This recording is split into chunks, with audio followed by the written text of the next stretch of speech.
Okay, welcome everyone to ANC 34G's meeting. This is our regular meeting on the second Monday of June. We meet on the second and fourth Mondays of each month.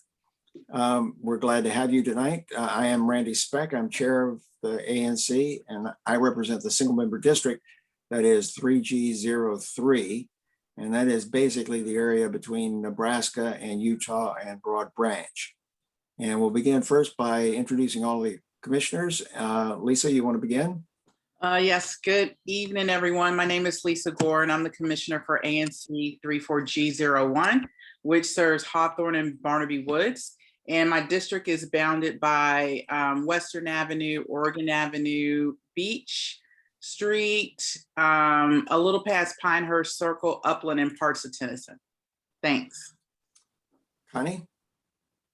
Good evening. My name is Connie Chang. I'm the commissioner for single member district number 5.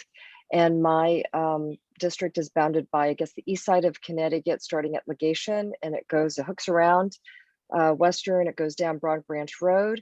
And then there's a little stem when it heads west on Legation, it goes down into Gosselin. And so, we're mixing some districts together, but there's a map and it's clear on the map.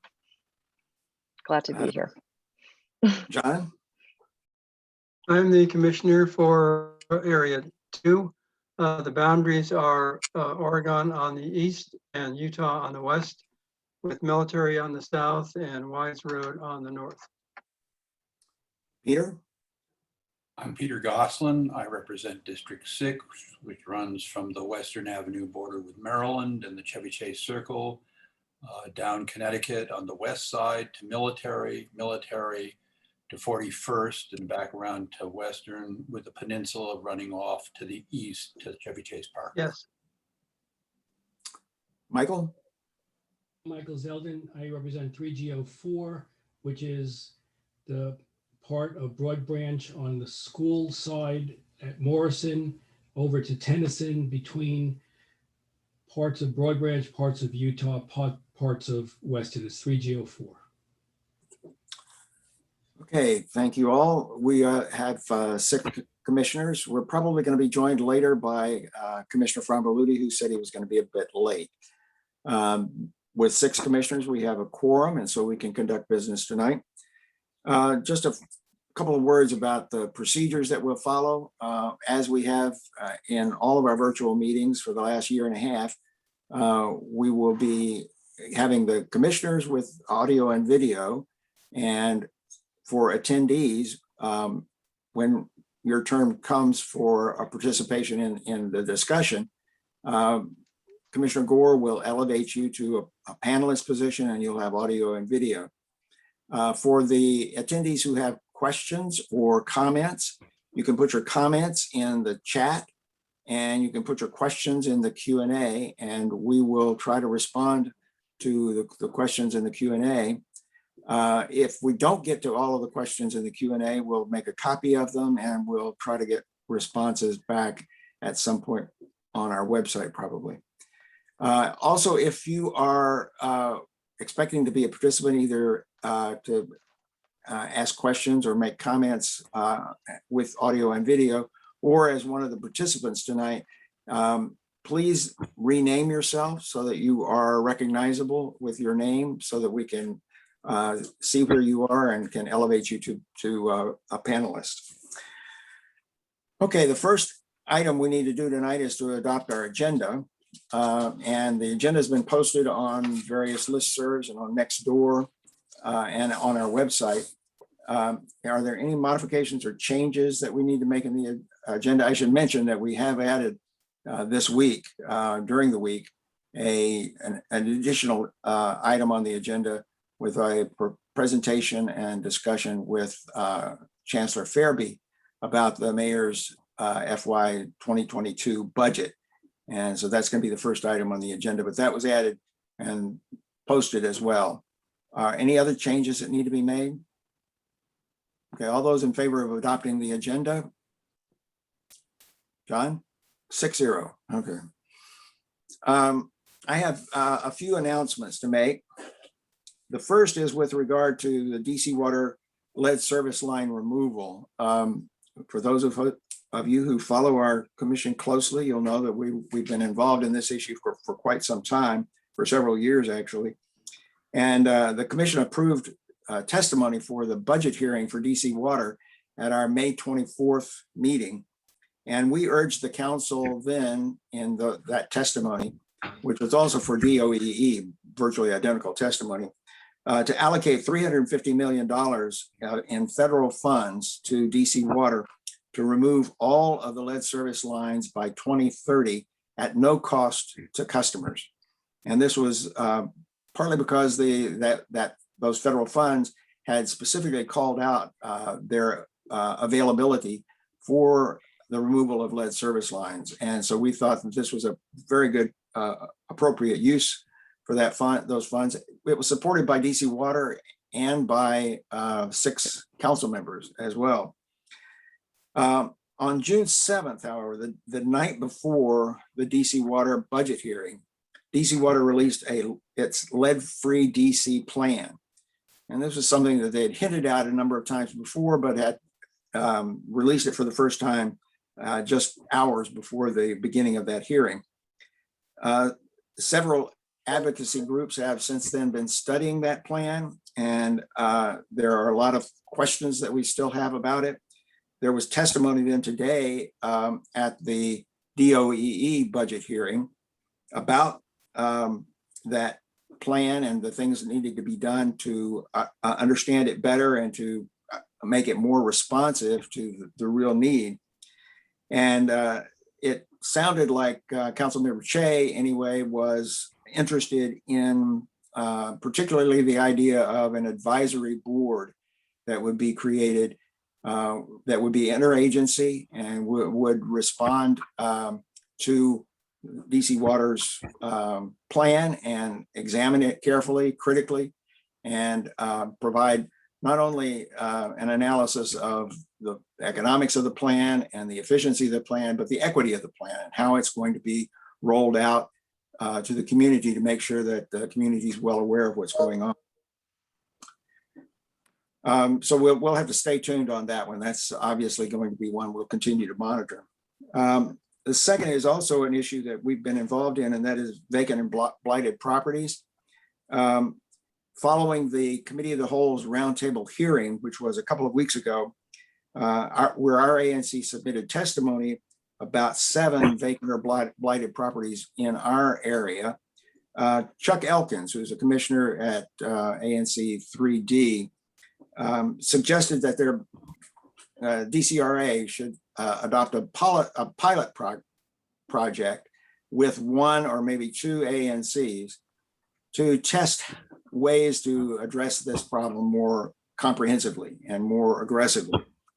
And Chuck volunteered our ANC as a pilot for that, primarily because we had submitted the testimony and we had several properties in our ANC that we were concerned about. And so, quite surprisingly, DCRA sent us a list of 70 properties in our ANC that it had on its list of vacant properties or blighted properties. We have, the commissioners divided those up among ourselves based on our SMDs. And some of us have gone out and started looking at these properties, and lo and behold, a lot of them are still occupied. Chris Fromboludi looked at his SMD and found that all of the properties in his SMD that have been identified as vacant were either occupied or under active construction, which exempts them from being considered vacant. So it looks like DCRA's list is not very accurate, and that there may be a lot of changes that we're going to have to make. But what we want to do really is focus on the properties that are indeed vacant and see if we can work with DCRA to get those properties occupied. That's the ultimate objective, is not just to issue fines or increase the tax level for these vacant properties, but actually to get them occupied. The next announcement is with regard to DC statehood. Anise Dick Jenkins, who's executive director of Stand Up for Democracy in DC. That's at a website called freedc.org. Ask that we make available a 10-minute video on DC statehood. And we'll put the link to that and the access code maybe in the chat if we can manage that. But we'll also have it on our website and we'll put it, I've suggested to Stephanie that we put it under documentation presentations, which I think is the most logical place to put it. So if you're interested in seeing that video on DC statehood, you can go there. And finally, there will be a voter registration event by the Board of Elections. And this is for 2021 high school graduates and rising seniors. This is to encourage them to register to vote and to get out and vote. And this will be on Saturday, June 26th from noon to 3 p.m. at River Terrace Park, 372 Anacostia Avenue Northeast. And there will be music and giveaways as attractions to get people to come. And 16 and 17-year-olds that live in the district can pre-register to vote, which I think is a very good step to get people involved. Okay, that's all the announcement I have. Any other commissioners with announcements? Several, Michael? So it's not so much an announcement, Randy, but I just want to put on the record of our ANC that we had a fabulous unveiling of the Lafayette Pointer Recreation Center and Park. And I wanted to make sure that the mayor and the council members and the historic Chevy Chase and the Friends of Lafayette Park, DC Parks and Recreations and DC Grounds General Services, all are profusely thanked for what was a terrific event. And I encourage everyone to go out and visit the rec center when it fully opens and to see the wonderful signage that speaks to the history of the Pointer family and our community. And as I said at the unveiling of the paintings, that this is a small but important symbolic step, but that our community and our ANC has a lot of very hard work to do to rectify some of the historic wrongs that our community has lived with. And that's what we have to rededicate ourselves to make this symbolic act meaningfully enacted with respect to housing and racial justice and educational equity. And that's what I wanted to say. Thank you, Michael. I'm sorry I missed it. I saw the pictures though, and it looked like a wonderful, wonderful event. Peter? Just very quickly, we talked at our May 24th meeting about the condition of American City Diner. And I have sent in a request for an inspector to come out, a DCRA inspector to come out and look at it, whether or not it qualifies as a blighted property. I got one of their perky auto replies, so that's all I know so far. But in any case, that request is in. And let me just second what Michael said about the event at Lafayette Pointer Park. It was very moving. Moving because of what it was, the issue it was handling. Also moving because you saw the community back out again. I mean, there was this event, there was a little league game going on, there was a farmer's market. It's like an actual community. So, thank you. Connie? Yes, I was asked by Principal Brocart from Lafayette Elementary School to say that their 5th grade graduation will take place outside. I actually don't know the date. I'm still waiting for her to tell me, but because it'll be outside, she wants the neighborhood to know that there'll be a lot of people there. And those who walk their dogs, like I do, please pick up your little pets' droppings and make sure that the area is clean. Oh, thank you. It's going to be Monday, June 21st is the graduation day. So we would just want to make sure that the neighborhood knows. And the second thing I'd like to say is Sidewalk Palooza was very successful for some, and for some of us, not so much because of the rain. And that even though for the district it's June 4th to June 11th, I'm going to continue myself and try to do more, because every time I wanted to go out, it was pouring out. So I will continue. If anyone wants to join me, I think you can contact me. And if any other commissioners, just want to go out again, I think we could let people know in the chat perhaps. And the third thing I want to say is that dedication was really terrific. And we took some pictures of the commissioners who were there. So we missed John and we missed Randy, but we were there and we were smiling, and we have some photos, and maybe we could put on our website or something like that. It was nice to see people in person. So Connie, just one thing in the chat, they said that graduation is at 2 p.m. And I think Dr. B told me that it is on the Broad Branch side of the upper playground. So that back side that faces down the hill, I think, is where it's scheduled to be, not on the ball field area. Right. That's right. Thank you. Yes. So Lisa? I guess when we get more information, we'll post it. Lisa?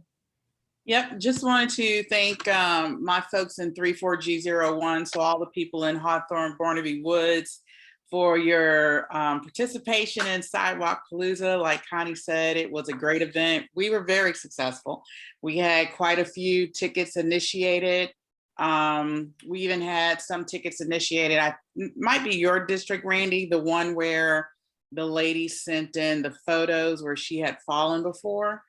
So I just want to say I can't underestimate the reporting of sidewalk infrastructure repair. If you don't follow me on Twitter, there was a resident in Chevy Chase that posted a photo of her after she had fallen on a sidewalk off of Utah. And it's right across from St. John. I actually went out there myself to see it. There is a safety cone that's situated on that site so that other residents are aware, but she happened to be jogging and her pictures are horrendous. She had a terrible fall and was really bloody. So these sidewalk repairs, it was really a good event for me because I love going out and talking to folks and learn from quite a few of the neighbors that they had been, like most of us, reporting sidewalk damage for years. Mm-hmm. There's another really bad site on Western, almost at the corner of Chestnut, probably about maybe 5 houses down. Actually stopped and talked to that neighbor because it's right in front of a big tree. And I wanted to make sure that he didn't have any concern with the repair work potentially being in front of that tree. And he was like, he has seen so many people fall and trip on that sidewalk, and he has been calling to get it repaired for about 3 to 4 years. So even though the event is over, I think the onus is on all of us to continue to report these issues, for the ANC to continue to roll these tickets up that we did during Sidewalk Palooza. We should roll them up. I'm personally going to send a letter to Everett Lott. I meant to do it last week, but I haven't. So I'm going to do it this week. And, press for our community to be able to travel safely. It's not safe at night when you have people walking these sidewalks and can't see those differences in heights. And some of them are really, really bad. I mean, there's one on Western right at Pinehurst Circle where the sidewalk is kind of broken into pieces, where they just took that tree up. They damaged the sidewalk pretty badly. So I just want to impress upon people, thank you for your support, but let's keep it going and keep pressing them on these issues. I will just emphasize that particular one that you noted on Utah or 27th Street actually has been reported. I've reported it at least 3 times. I've taken one of the mokers out there to see it, and still nothing has been done. It is just amazing to me. It's been years, and now what we need to do is stay on DDOT. And I like your idea of calling Everett Lott, but let's stay on them, because this is it is outrageous, and it's continued for years. Connie?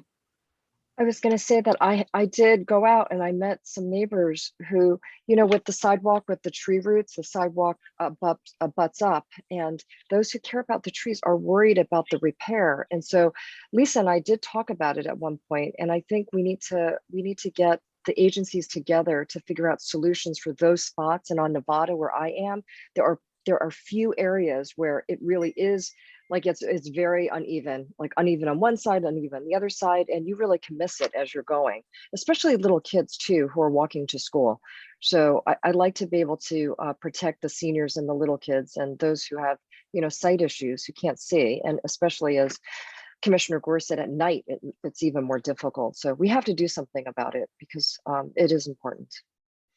So can I just add one thing, which is success stories, perhaps, which is maybe as a result of this sidewalk palooza or just persistence.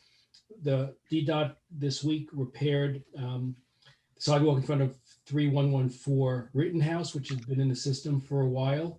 And then Lisa, right where our SMDs intersect, right at Western and Upland, on Upland there, that you notice they put the black top where the sidewalk was uneven so that you don't stub your toe on the raised sidewalk. So one of the things I've asked them to do is if they don't have the time to, replace the whole sidewalk, if it's an uneven surface, just put that black top down. And they did that without any complaint. And Mr. Coates and his team were terrific and very responsive. So, I mean, that's another option for us. Thanks. Okay, Peter, and we do need to move on. Absolutely. First, just as we move from commissioner announcements to community announcements, as your new secretary, my view for both commissioners and community members making announcements that you need to give me written texts for the minutes, or they're not going to appear in the minutes. We will put off until a later date the conversation of how we cope with these administrative issues, but that's a necessity. And then just one other thing I forgot to mention, not about sidewalks, about streets, and this, Michael, is a failure story. There was another accident at Military Road and Chevy Chase Parkway. Same template, car coming this time north on Chevy Chase, nails the car going down Military. So just another intersection has worked. Somehow or other, the city re-erected pedestrian bollards there, and they lasted less than 2 weeks. Thank you. Okay, Did you notify the city that the bollards have been removed? Chris, you want to introduce yourself? Yeah, hi, You sorry can to wait. Chris Frombaluti, District 7, the area roughly bounded by Military, Nevada, Nebraska, and Fessenden. Okay, I see one hand raised. Is that for an announcement, a community announcement? Emir? Emir? I saw that there was another hand raised too, I I thought. thought so too. Yep. Okay, Matthew, Matthew? okay, Emir? Hi, am I on? Yes. Okay, for some reason my webcam. It's coming, Emir.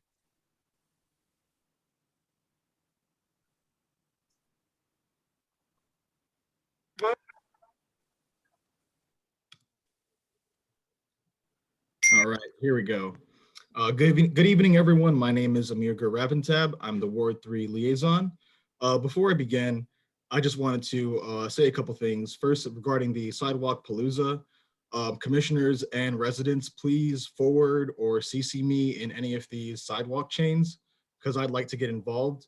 As Mokers, we can also escalate these issues to leadership if it's not getting resolved. So that is another recourse. And I also want to say, I want to extend our gratitude to Chancellor Ferebee for being here, for taking the time out of his evening to be here. So thank you so much, Chancellor. Now beginning, we have very good news. The District of Columbia is on track to receive 70% of citizens having received one dose of the vaccine. And we're on track to meet that 4th of July milestone as well. So we want to keep the ball rolling. And because of that, Saturday, June 19th, we're having our next day of action. And that's also Juneteenth, by the way. We're going to have it in Ward 4, no Ward 3 location, because based on the last two events, they've seen that Ward 3 is oversaturated in the vaccine. So they're going to focus on other wards with less vaccination. So the closest location is going to be the Ida B. Wells Middle School on Sheridan Street this Saturday, 2 sessions at 9 a.m. and 11 a.m. And I'll be sure to put the link in the chat as well.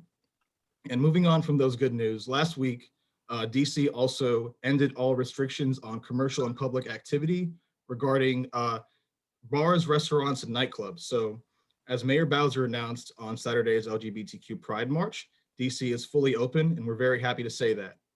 And on the topic of masks, masks are still required for those who are unvaccinated, but fully vaccinated people can choose to take off the mask.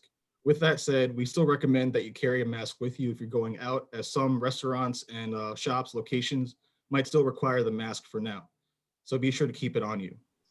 And one more update regarding one of the challenges of reopening regarding DMV. As many of you know, DMV is now open, and they've been requiring people to get their registrations valid as of June 1st. However, it's been very hard to get a DMV appointment. So for that reason, they have increased the amount of appointments from 1,000 to 6,000 every week. And they've also extended the deadline for valid real IDs, DC real IDs and driver's licenses to September 9th instead of July 1st. So people have more time to get those done. We want to make sure that everyone's checking the appointments Tuesday at 3 p.m. And if they can't seem to get an appointment, please reach out to me directly and we can try to assist. And also, they are going to reopen the Rhode Island Avenue Center, which is one of the large DMV locations, June 25th, I believe. So if you can't seem to get an appointment at the closest location, which many people are trying to get Georgetown, understandably because it's very close. However, it's very booked. So if you can't get one in Georgetown, try it out in a different location, maybe 95 M Street, and after June 25th, Rhode Island Avenue. And with that, that ends my part. I can take any questions from the community. Michael? Yes, one question. Hi, Amir. The question I have is, so today I went food shopping, and at the supermarket, I asked the supermarket what was the rule about wearing a mask. And they said the rule is if you've been vaccinated, you don't have to wear a mask. And I asked them, how did they determine whether somebody was vaccinated? And they said they couldn't. Yeah, I know in some jurisdictions, they're developing a vaccine ID, something that you can carry with you to say, I've been vaccinated. Do you know if there's any thing like that underway, or can a recommendation come forward to say, let's create something like that? I can certainly extend that recommendation to the mayor's office. Right now, we don't have such a thing. So it's as you've stated, and I've seen it for myself. If they have a option for wearing the mask, they're not going to be checking. And so that is the case, and that may not be good, but because we have such a highly vaccinated population, we're about to reach herd immunity. I don't think it's so bad, but yeah, the option is still there for stores because of that lack of a vaccine passport. And there is a lot of resistance to a vaccine passport, even in DC. So that is the case, but I can certainly extend that recommendation to the mayor, of course. Okay, thank you. Okay, thank you, Amir. Matt?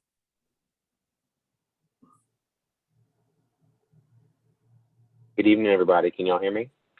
Yes. Great. Commissioners and some other community members, nice to see you tonight. My name is Matthew Landrew. I work in constituent services for Council Member Janice Lewis George in Ward 4.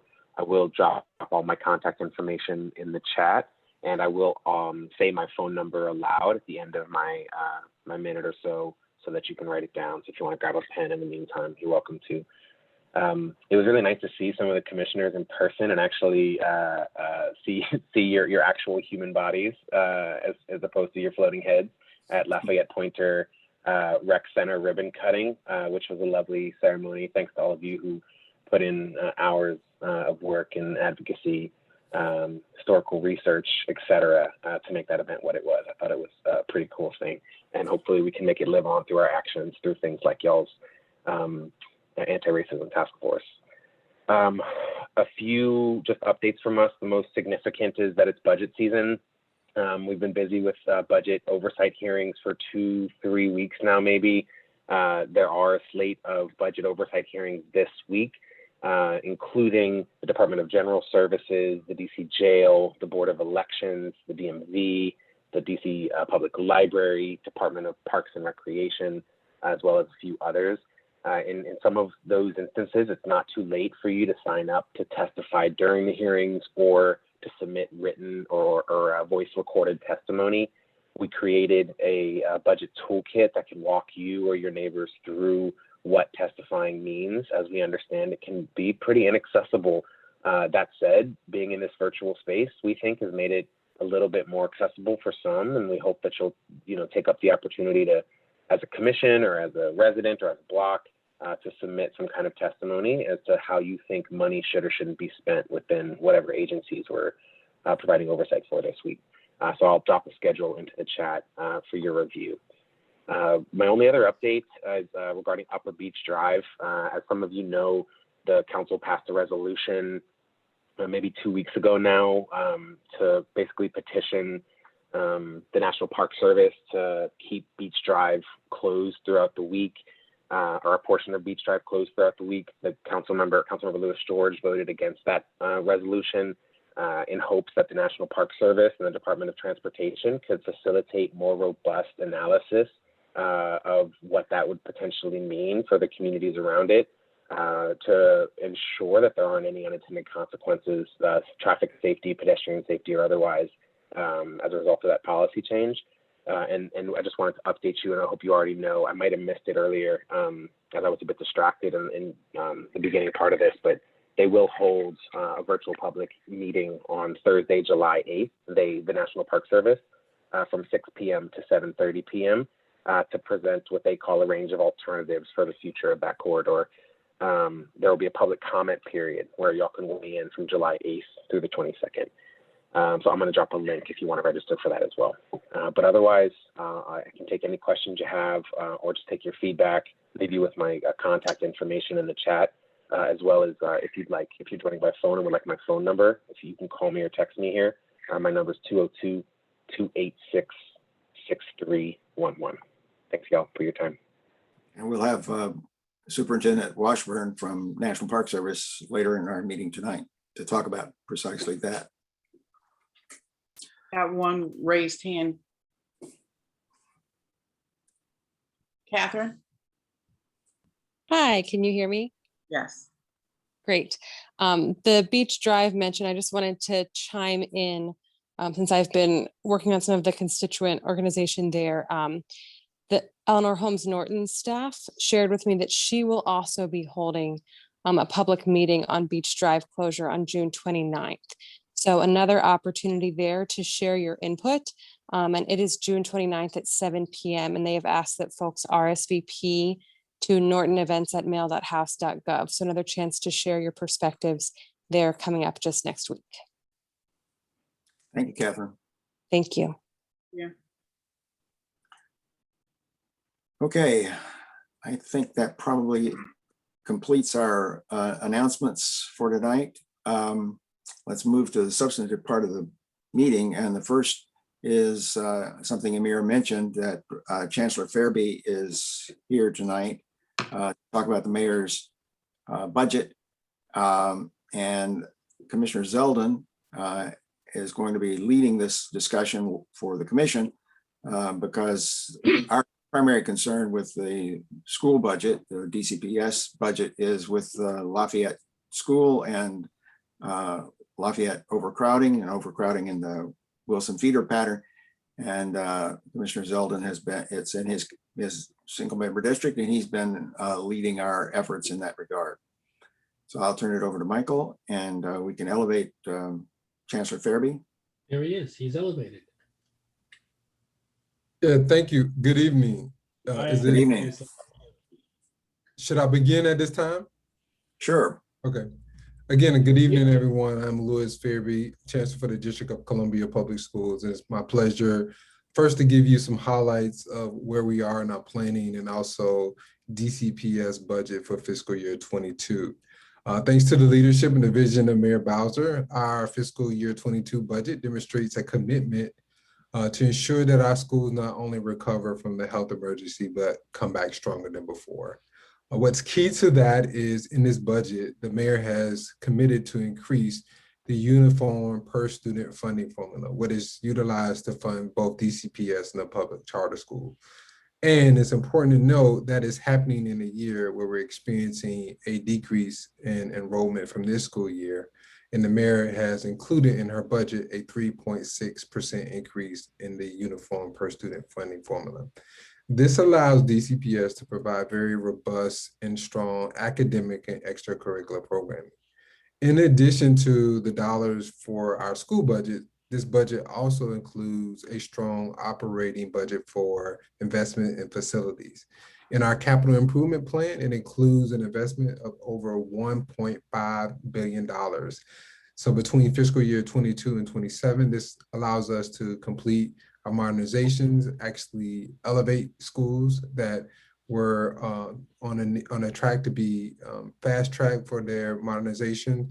We also have some small capital projects that also allows us to do some of the work we wanted to do around our HVAC systems, and also allows us to address some of the overcapacity challenges that we have. In addition to that, we've layered on some federal dollars as well to support schools with acceleration of learning and also social emotional support. So DCPS already allocated $33 million directly to schools to support academic acceleration and social emotional support. You can see that in the work that schools are doing over the summer, and students will have access to high dose tutoring, which could be one-to-one or in small group. We're also providing additional federal resources to stabilize school budgets. So for example, you mentioned Lafayette earlier. Lafayette was scheduled to have a slight decrease in their budget because of a small decreases in enrollment. Because of the additional federal fund that we've applied, they actually will receive over $900,000 more in funding this coming school year.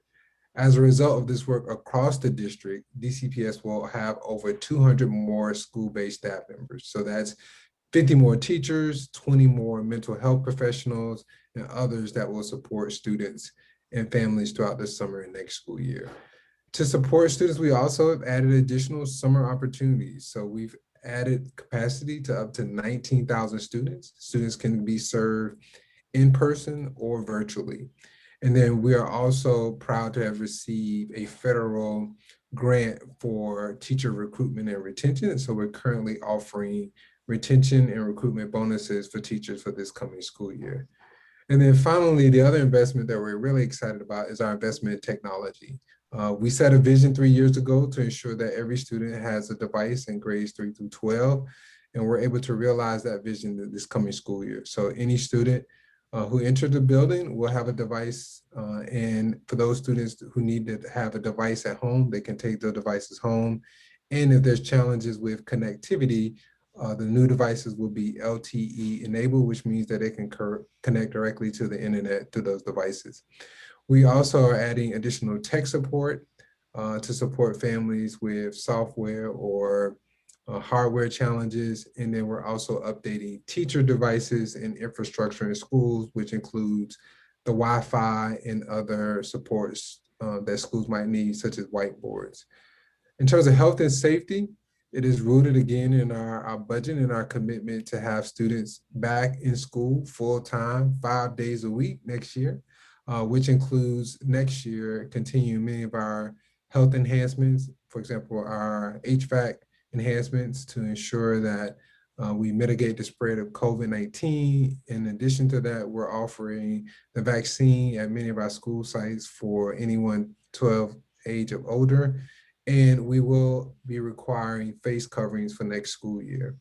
We do have a medical waiver where a student can get a form signed by a healthcare professional indicating that they need to remain virtual for next school year. We will serve a very limited number of students in a virtual fashion next year. I know there's also been interest in the Lafayette Elementary School capacity challenge and the proposal for the Military Road site. We did have discussions about potentially relocating the pre-K program at Lafayette to the Military Road site that we purchased. Based on the feedback that we received from the community, we decided not to do that, and we'll continue to explore space that would be available closer to the Lafayette site to expand service in the pre-K grades and also relieve some of the overcapacity challenges that we have.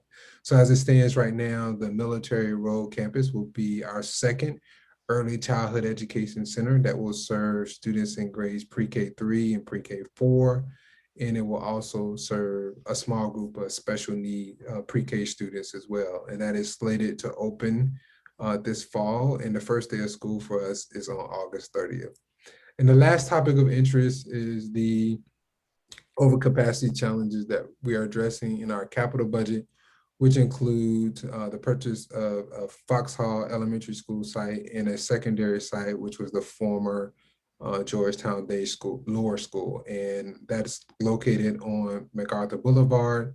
And we've had lots of engagement around those facilities. We've had over 700 stakeholders in our working group, which just provided me with a report that I have been reviewing. And then we've also had over 2,400 respondents to our surveys as relates to what should happen to those two facilities. So we will be making some recommendations to the mayor soon about how we should proceed with those two sites. So I'll stop there to see if there's any questions I can respond to on any of those topics or any other topic the group would like to discuss. So Chancellor Ferebee, this is a terrific report, and thank you very much. And we're very excited about these changes and the challenges that you face, which are not insubstantial by any means. As a son of a school teacher and a father of a school teacher, and I know the challenges of public education. So thank you very much. The issue that concerns our ANC, particularly, as you know, from the Military Road discussion we had previously, and then my our ANC's budget testimony, is Lafayette and the overcrowding there, notwithstanding the $900,000 increase in the budget.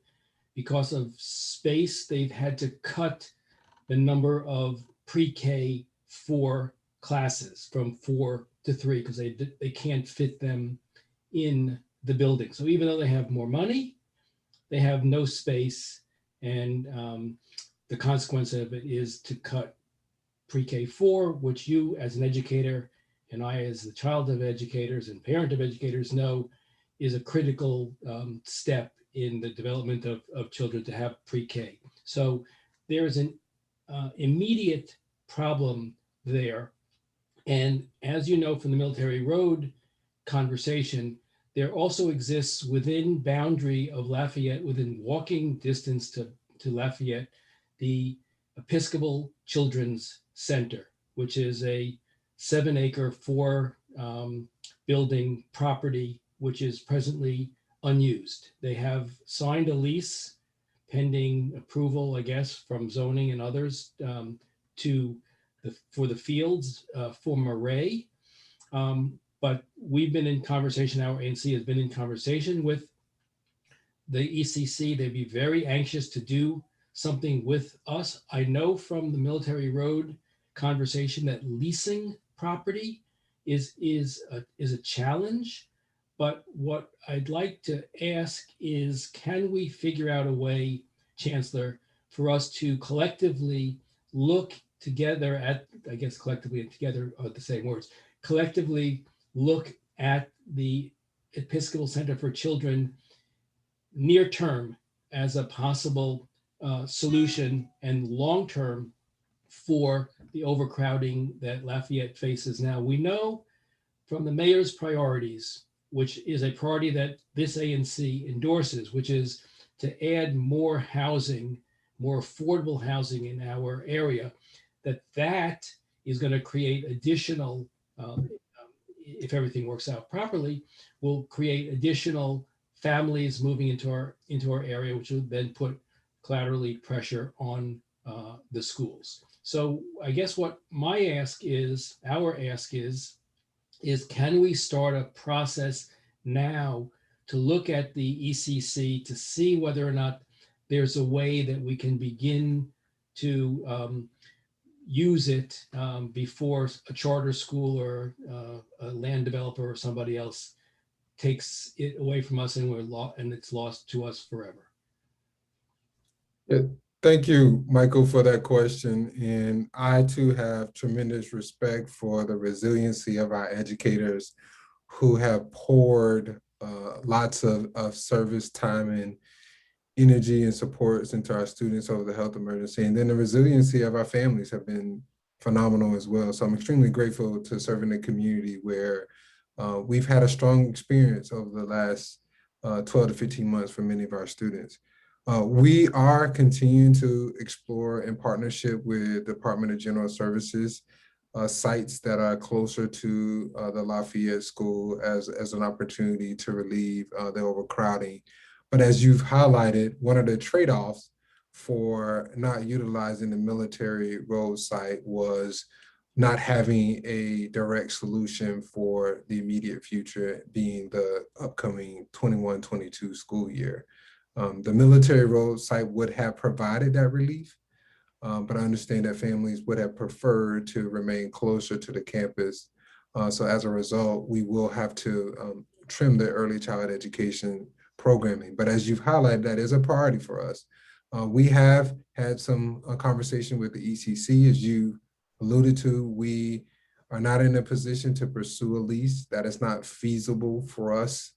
However, we would entertain any conversation around a purchase, and we continue to be engaged with the ECC and also other property owners in the vicinity that may give us a closer site to Lafayette to relieve some of the overcrowding. So may I just make one observation, which is in a small way correcting the record.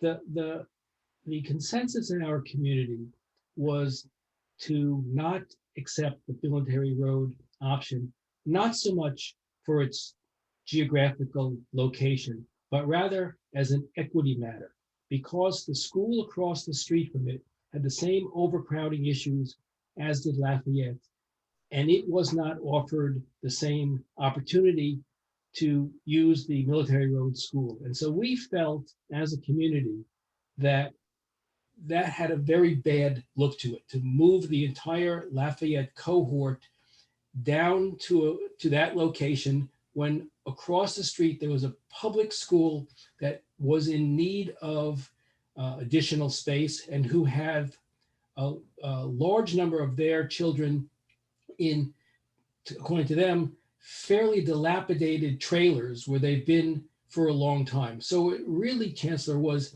equity which drove our decision, not geography. And so I just want to make it clear that it was not the physical location, it was the equitable issue that drove it.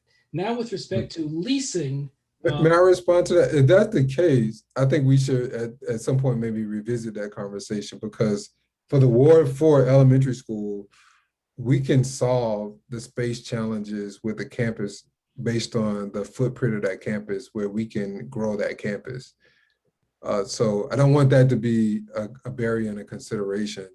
I think the challenge that we had at Lafayette is unique in that it is more landlocked and there is limited footprint to grow that campus. So I think if the Ward 4 school was the consideration, maybe we should come back to that, and maybe DCPS can produce the plan of how we can address any concerns about those mobile units. But my understanding is that the root cause was geography. No, it was equity, and what we'd like to be able to do is figure out with whom we should be working, with whom our community should be working within your auspices, so that these things can move deliberately, because we really have a very pressing problem that time is not on our side. I'm not sure that I understand why a long-term lease can't be entered into, why budget can't be set aside as if it were an appropriation. I can understand a year-by-year lease is a problem, but long-term lease could be looked at as a capital investment. And if the nature of the lease is structured, that there's a lease to buy option. I just think that there's a need for more creativity. And I want to know, Chancellor, how do we in this community and our ANC work with you, who we consider to be a partner in this, to accomplish our mutual interests? Yeah, I think it's as many conversations as we're having with DCPS. I think the other considerations should be directly with the ECC as well. If the ECC were to decide to outright sell, I don't think we would have these conversations. So I think there should be, some more conversation with those that may have some influence, that, there are benefits to all-out sale to both DCPS and the ECC. And again, that's our preferred path. But I would go back. So to answer a couple of questions, one, I think for people to work with would be our operations team. Patrick Davis, he leads our operations team, and I'm happy to make a connection to Chief Davis as a follow-up to this meeting. Secondly, I think if geography is not an issue, we should come back to maybe the military road discussion. And then finally, to put a finer point on the leasing is an operating expense, not a capital expense.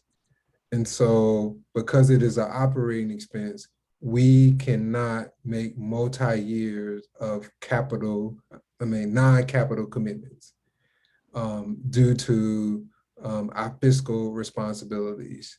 And so it would be very difficult for DCPS to enter into a multi-year lease, which would be committing operating dollars years in advance. Now, if it was a purchase, we're happy to come to the table. And I would hope that anyone, again, who has influence on the Episcopal Children's Center would reach out to them, because I think it would be in their advantage and also be helpful to DCPS if that was a consideration.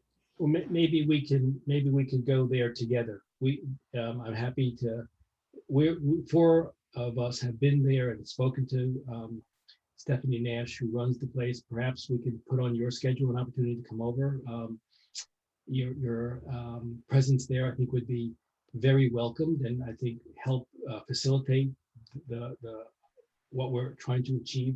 But one last thing, and then I'll let other people speak, because I'm monopolizing it. And Mark Twain said once, it's a terrible death to be talked to death, and I'm cognizant of that. But one of the things that the ECC said was that because their history is to providing educational opportunity for children with special needs, one of the things that they would be interested in speaking to us is joint venturing something around their history of special needs and whatever needs exist in boundary or otherwise for special needs education. So I'm not sure exactly how that can be accomplished, but as I say, in terms of the look at the solution with a creative set of eyes, how do we do that? Yeah, I am happy to have a conversation with whoever on the ECC side to explore what's possible. So as a follow-up, I'm happy to do that, and maybe we're able to get to a solution that works for both the ECC and DCPS. Okay, we'll call your office and see if we can put on the schedule a time when you personally can come over and join us, and we can have a conversation with Stephanie Nash, and we can see if we can find a solution. Got it. Yep. Happy to meet with Stephanie. Thank you very much. Thank you. Commissioners? Raised for a little while. Chancellor Ferebee, I just want to go back to the point that Commissioner Zeldin made, and I actually would like to get a little stronger commitment from you. Who in your staff should we immediately contact to get this meeting underway? We had previously also been in contact with the Deputy Mayor of Education, Paul Hine, regarding engaging the community more and further regarding the overcrowding issue with Lafayette. I am pleased to hear you say that you're willing to work with us and the community, but in order to solidify that and make sure that that occurs and that we get that meeting underway, who specifically should our point of contact be for that? So for my schedule directly, my executive assistant is Ursula Ferguson. So she would be the one to coordinate the meeting with Stephanie Nash. Okay, and would she be able to give us, in addition to who else on your staff should be there? So obviously you, but you know, the additional folks on your staff that might need to be there. You said the operations chief. Yeah, she can coordinate any support staff that would need to be there. Okay. Thank you. And one other question that I have, I'm a mom of a DCPS student. He is at Wilson, 11th grade. COVID has been really tough for the kids. I'm sure you've heard that. With the scheduling, I'm just kind of interested to know if or has it been considered in the future to continue with the 1 day free day that they had, that they currently have now. Is that going to be something that DCPS can consider continuing for the kids? I think it really gave them a really good opportunity to kind of get their head and get their mind straight, work on some other things, but also have a little free time and a little, you know, R&R during that school week, which was a little stressful for them this year. Is that something that's been considered or can be considered going forward? Yeah, thank you for that question. I'm also a parent of a DCPS 11th grader. And, you know, it's certainly been a different experience for many of our students. I definitely don't see that happen for elementary and middle grade students. It was a major childcare barrier for families of those age groups. And for our secondary students, given the ground that we need to cover academically, I think that would be a challenge as a part of our overall structure. However, we are considering ways in which in the future we can take some of the learnings from this period that we've been in and maybe apply those to the future. But there's no immediate plans to have a modified schedule for next year. We intend to have a 5 days, 4 days a week. Okay, thanks. I have one quick question. Yes, John. Chancellor, thanks for visiting with us tonight. This has been very helpful. I was one of the people who visited the ECC school along with Chris as far as its historical nature. But you were talking about the leasing purchasing option. There are some nuances there as to what ECC's own ambitions are in the future. But if DCPS were to purchase the school, could we have a leaseback arrangement with ECCS for, say, a portion that they would like to have? Sure. That would be much better option for consideration than DCPS leasing. Because again, those of you that are into the history of DC government, you know that there are regulations on committing funds multi-years in advance, which is a barrier to us having a long-term lease. However, we have had relationships where we purchase and do lease back. So that would be something that I would be open to and we would consider. Okay, thank you. Chris? Yeah, I just wanted to say one thing. I disagree with Commissioner Zeldin's statement that location was not an issue on the military road school. I read a lot of the correspondence on the subject, and many parents didn't like the idea of having to drive their kids all the way across the park to military road school. It may be not as an important issue as equity, but it definitely was an issue. So I just want to make that, that's my opinion. Thank you. Chris, I wasn't saying it wasn't, You said it wasn't an issue. Exactly it what you said. wasn't the determinative issue, is what I said. And if I didn't say it, I'll say it now. It wasn't It was determinative. an issue, though. Many parents did not want to go a mile or so to Military Road School with a 3-year-old child. We have a question in the chat from Ruth Wattenberg, the school board member for Ward 3. She asked to clarify and confirm, Chancellor, all students and staff will be required to wear masks all day? And will there be no social distancing requirements at any grade? Thank you, Ruth. It's good to at least hear from you. I can't see you right now, but thank you for that question. So masks will be required outside students needing to have a meal and drink a beverage, which is our current status and has been so for this current school year for our in-person operations. We will socially distance as possible, to extent possible, to ensure that we have a full opening. So for example, if we had 15 students in a class and we now have 25 students assigned to a class, that 25 would social distance as much as possible within that classroom space. But we will not have social distancing be a barrier to a full reopening come August. Honey? Chancellor Ferebee, thank you for being here with us tonight. It's really good to hear directly from you. I wanted to ask you, when we considered in January this move of the pre-K and so forth, one thing that came up was sort of the surprise factor that DCPS had purchased a school and then we weren't made aware of it, and that it happened so fast.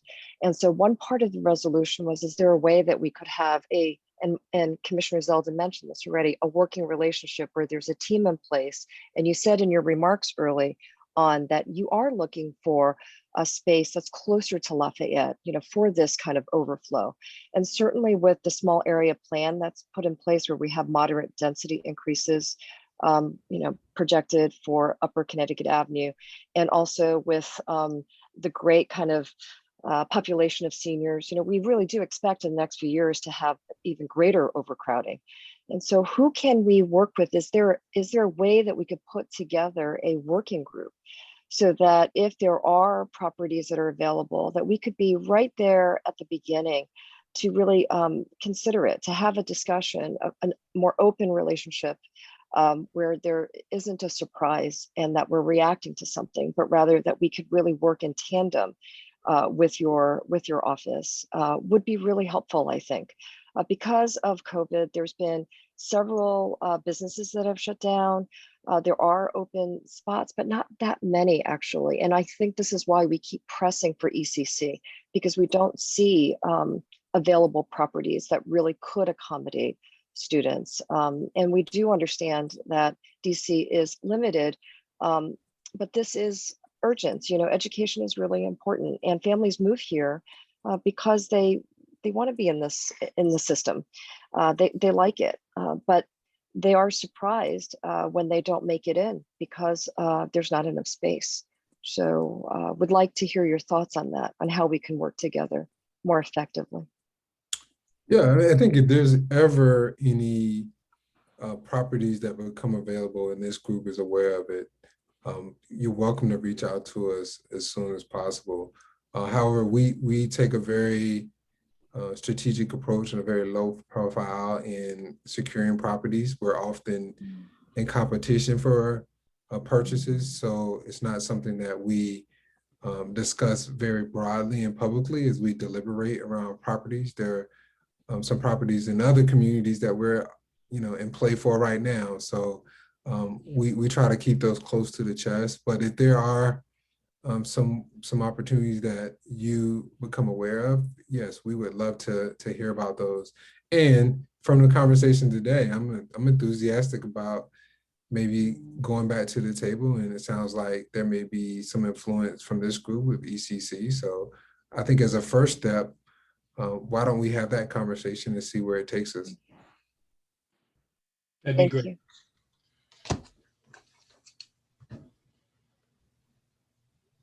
Okay, Catherine has her hand up. I don't know if you're still a panelist, Catherine, because There's a box. she has a box. Can we hear you? It on my screen, but Catherine, I go. just got a little box to unmute if you're able to hear me now. Yes.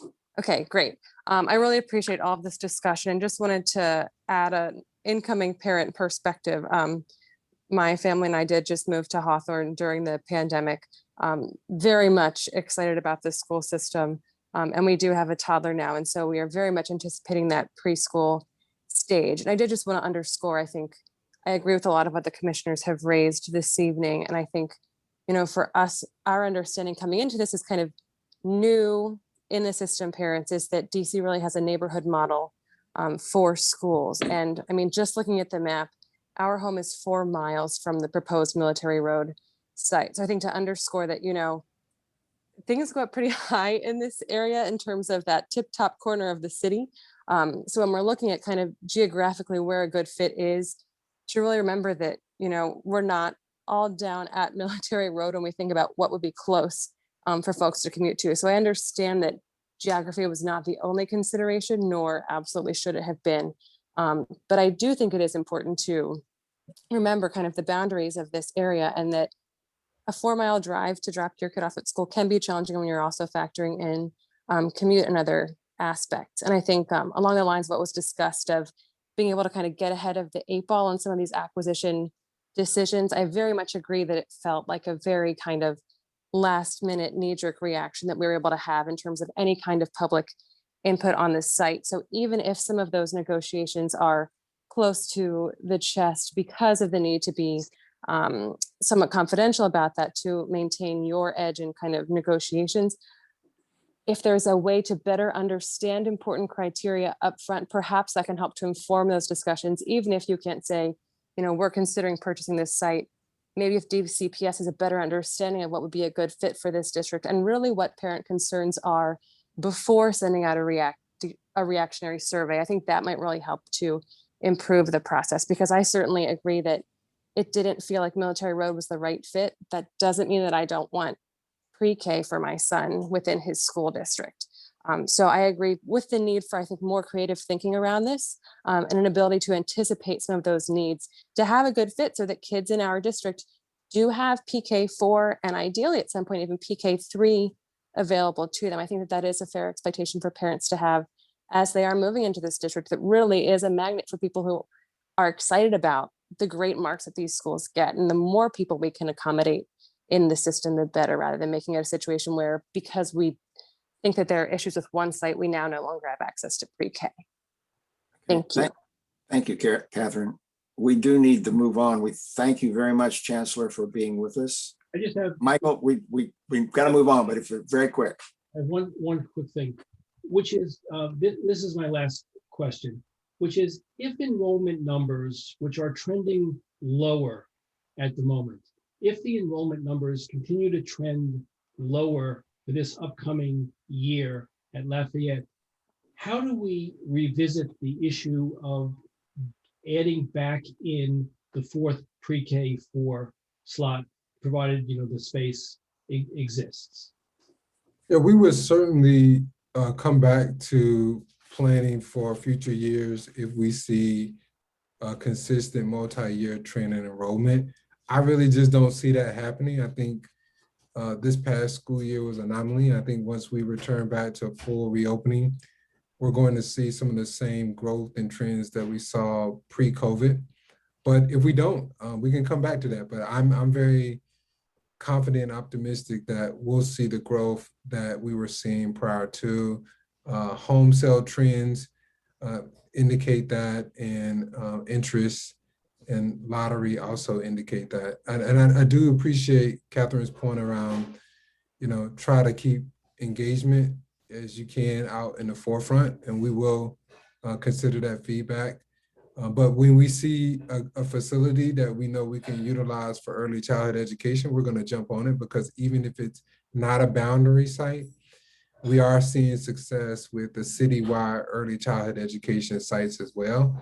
And the reality is we just need more seats for pre-K 3 and pre-K 4 because a huge benefit for families to relieve them of that burden. And so even if they go to their boundary school for K through 5, we still see great interest in the early childhood education sites. So that was one of the reasons why we pursued the military road site.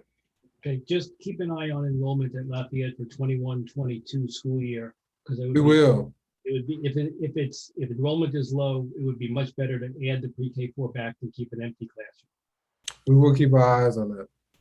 Chancellor, Okay. thank you so much. It's been. Thank you all for those families that selected DCPS. We thank you for choosing DCPS, and it's an honor to serve you.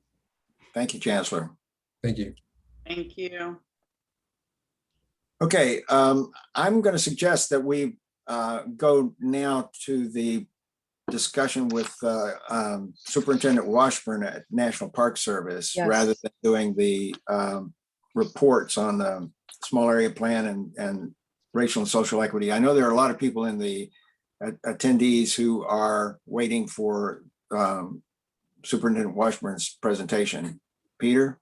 No, I think that's fine, but I Mhm. want to say that I do think that this meeting in particular is very important that we get to the small area plan. I know everybody is tired, but I think we've got good news and some momentum, and we should grab it. Well, So we'll We'll go back to. We're not taking it off the table, Peter. Yeah, We're just only gonna be a little. only postponing it Yeah. Mhm. until the wee hours of the morning. No, Randy, no. Let's go. Okay, if Lisa, if you could elevate Superintendent Washburn to a panelist.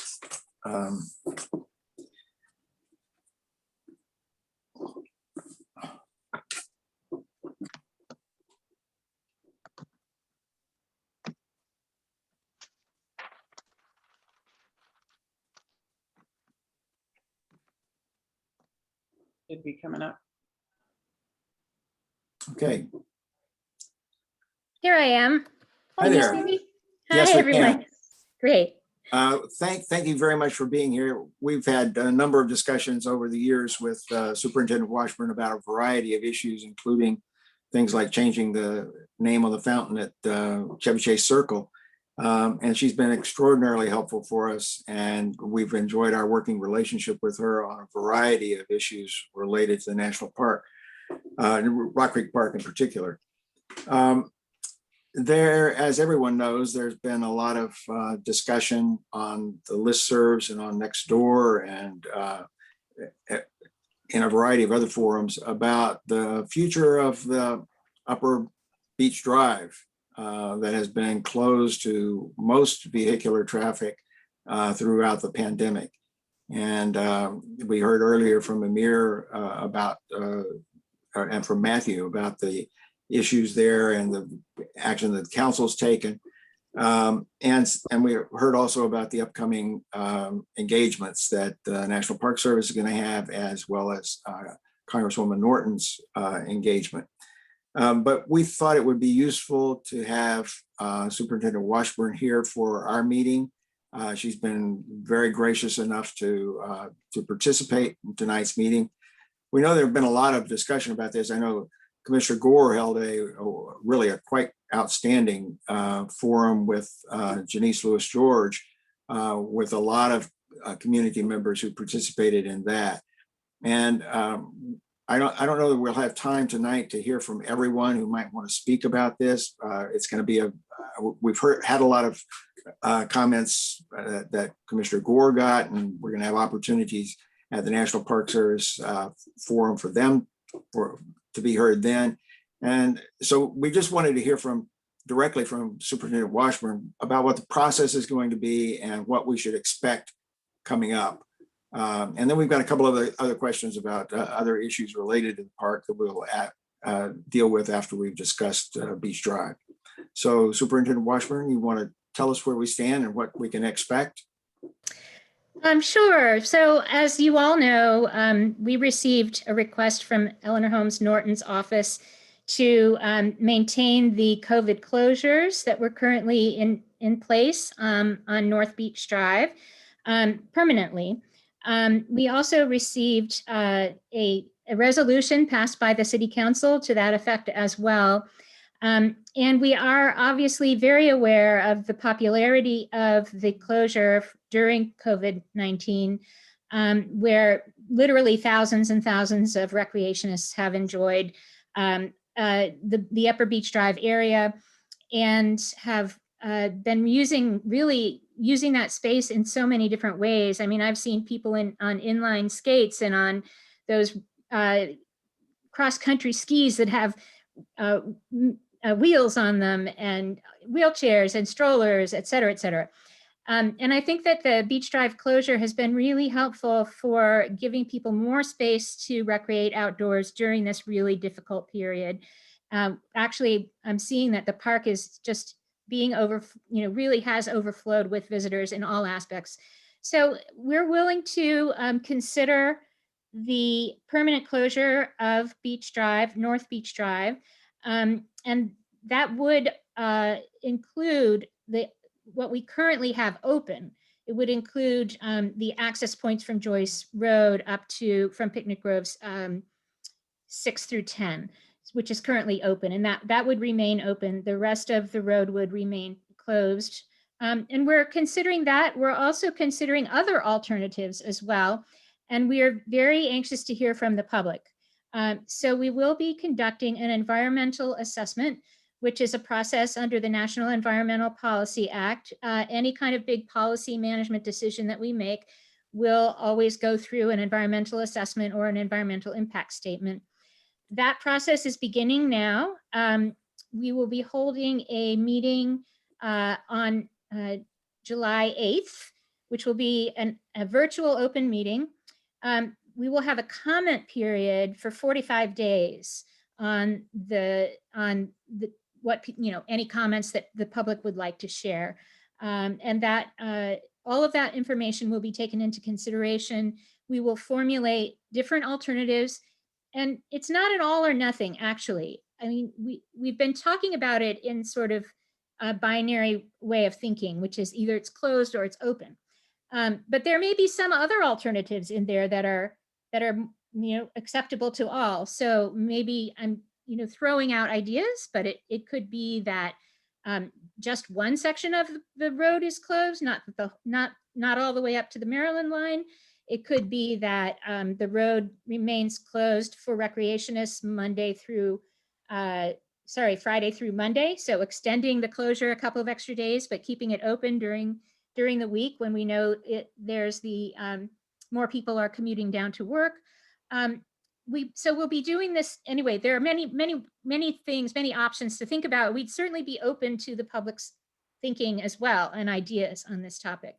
But we will also be studying the traffic studies that were already done during the closures of Beach Drive for the renovation of the road. We have a lot of really good data from that.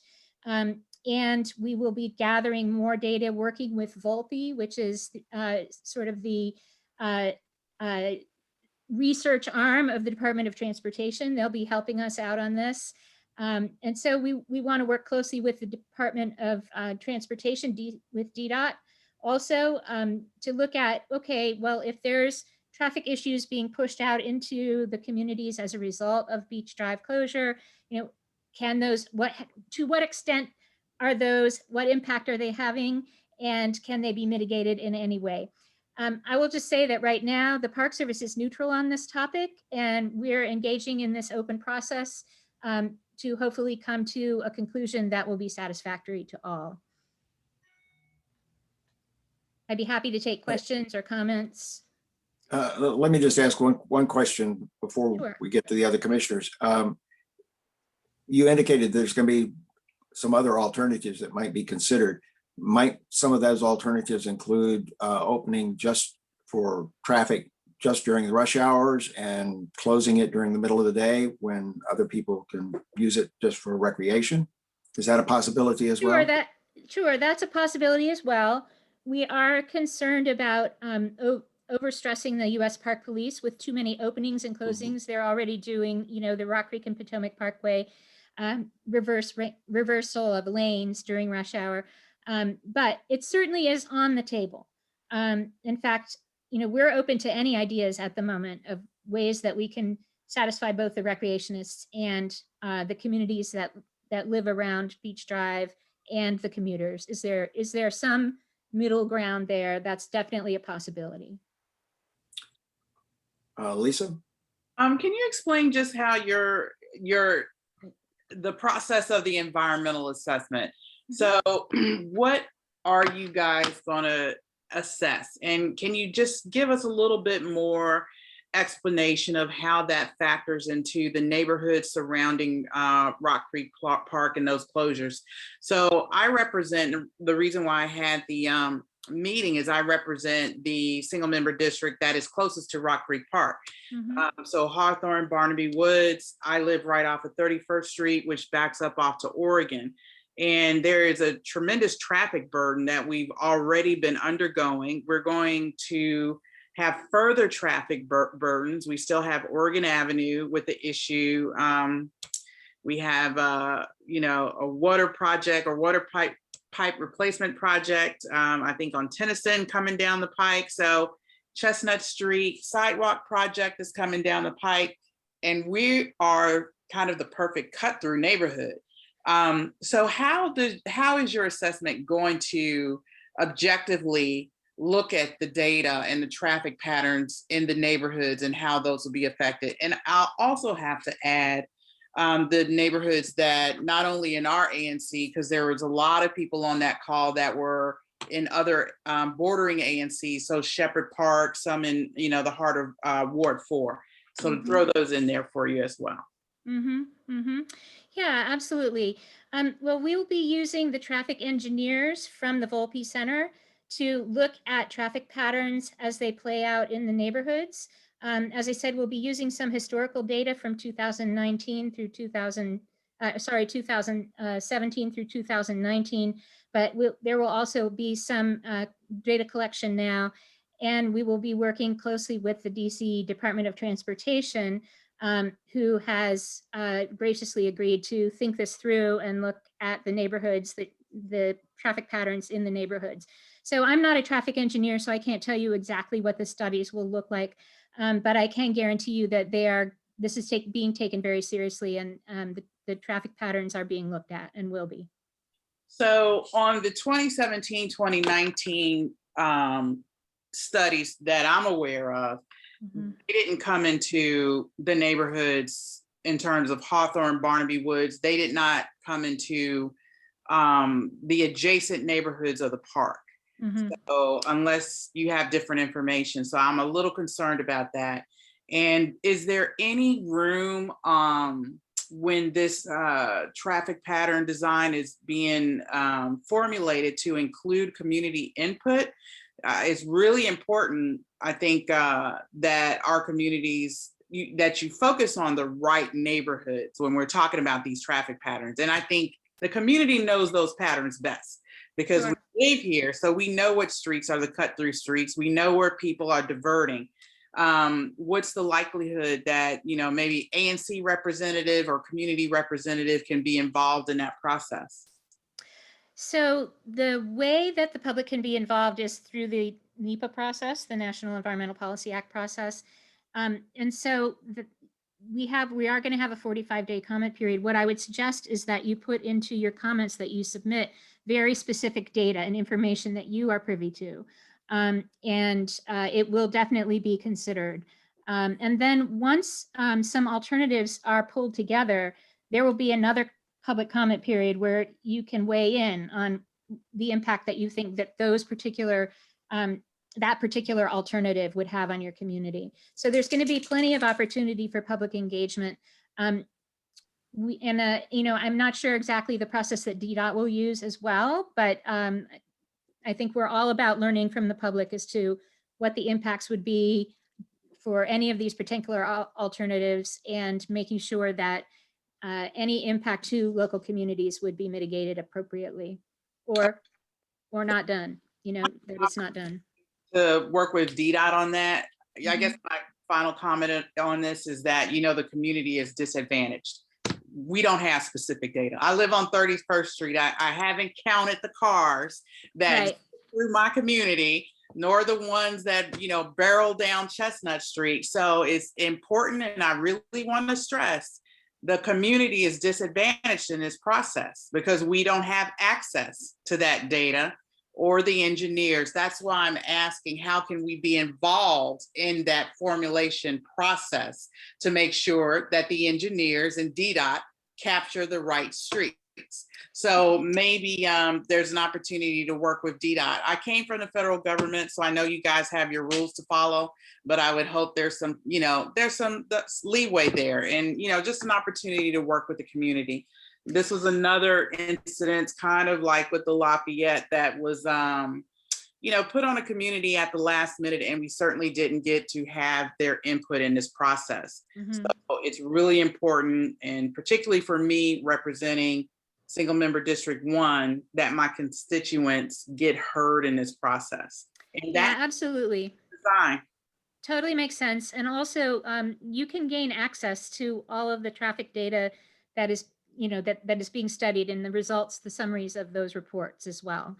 So definitely we'll be transparent with you about the data that's being analyzed. Okay, thank you. Yeah. John? Hi, John. I have two concerns here. One is the Connecticut Avenue situation, which is underway, and in which there is likely to be a bicycle lane, which will constrain the traffic capacity for that. And in the DDOT study on that, they studied a lot of diversionary routes that might come from that. Traffic spreading over to Wisconsin Avenue, or traffic spreading back to Beach Drive, creating a more intense traffic flow on that. So we'd like to make sure that that consideration gets in the mix. The other is just an observation I have, not necessarily a position I have, but your project was quite impressive from an engineering standpoint. They went down to the baseline. They started almost all over again in that resurfacing project. And the result is a pretty neat transportation venue. $32.9 million, I believe. You are correct. And we had from dawn to dusk about infrastructure all the time. We need bridges, we need roads. So a concern might raise itself that spending $32.9 million on a significant infrastructure project, and then using it at only 80% of capacity, could raise an issue. Yeah, that's absolutely something that we are also thinking about.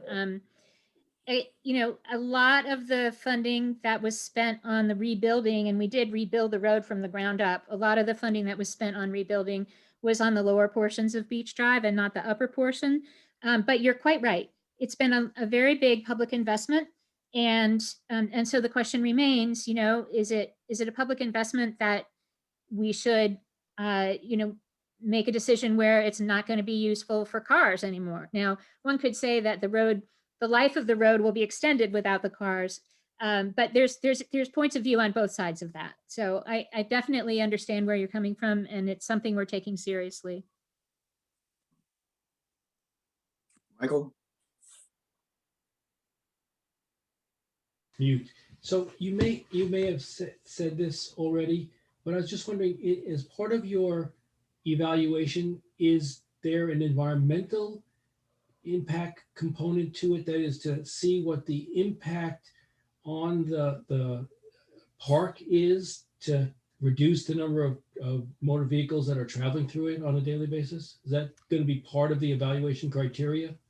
Yeah, that's part of the evaluation. I mean, the idea of an environmental assessment is it's assessing what kind of impact the action would have on the park resources, but also on the surrounding community as well. Okay, because all the questions have been about sort of traffic, and I just wanted to make sure that we're talking about, literally talking about the environment in a normal EPA sort of environmental impact statement Yes. context, that there'll be direct findings about the impact of cars on the vegetation, on the turtles that try to cross the street, and all the other things that a park is there for. Well, I can't guarantee we'll be measuring the number of turtles that can get across the street, but yes, we will be looking at overall at the impact of such a decision on the environment that we are, our mission is to preserve. Okay. Chris? Yeah, Director, I just wanted to second Commissioner Higgins' worry about closing Beach Drive at the same time. The DDOT is going to reduce the capacity of Connecticut Avenue by 50%. I think the suggestion that maybe you just open the upper Beach Drive to traffic in rush hours only and reserve the bulk of the day to pedestrians and bicyclists makes a lot of sense to me.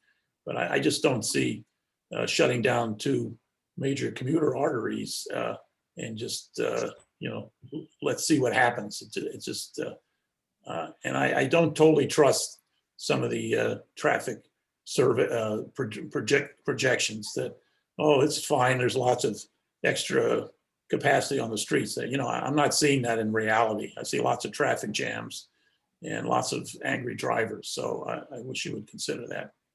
We will definitely consider that, and especially in our deliberations involving DDOT. Thank you. Okay, there are a couple of questions. First of all, did any other commissioners have questions? There are a couple of questions in the chat, in the Q&A rather. The first is from Chris Dietz, and he asks, has NPS surveyed the recreationalists to understand if they will be exercising the same way when we return to normal? We won't all work from home forever. No, that has not been done yet. And trying to predict what kind of recreational use it would get as we come out of COVID is difficult to do. But it is certainly something we need to take into consideration. The only data that we have on recreationists is data that was collected by a group called the People's Alliance for Rock Creek. And that data we can only use as anecdotal data because of it wasn't an official peer-reviewed study. But we are certainly interested in what the recreation levels would be, as well as what the traffic levels will be coming out of COVID. Okay, the second question is from Jake Deering. He asks, what is the Park Service plan for Beach Drive while the traffic study is conducted and alternatives are presented to the public? We plan to keep the road closed while the study is going on.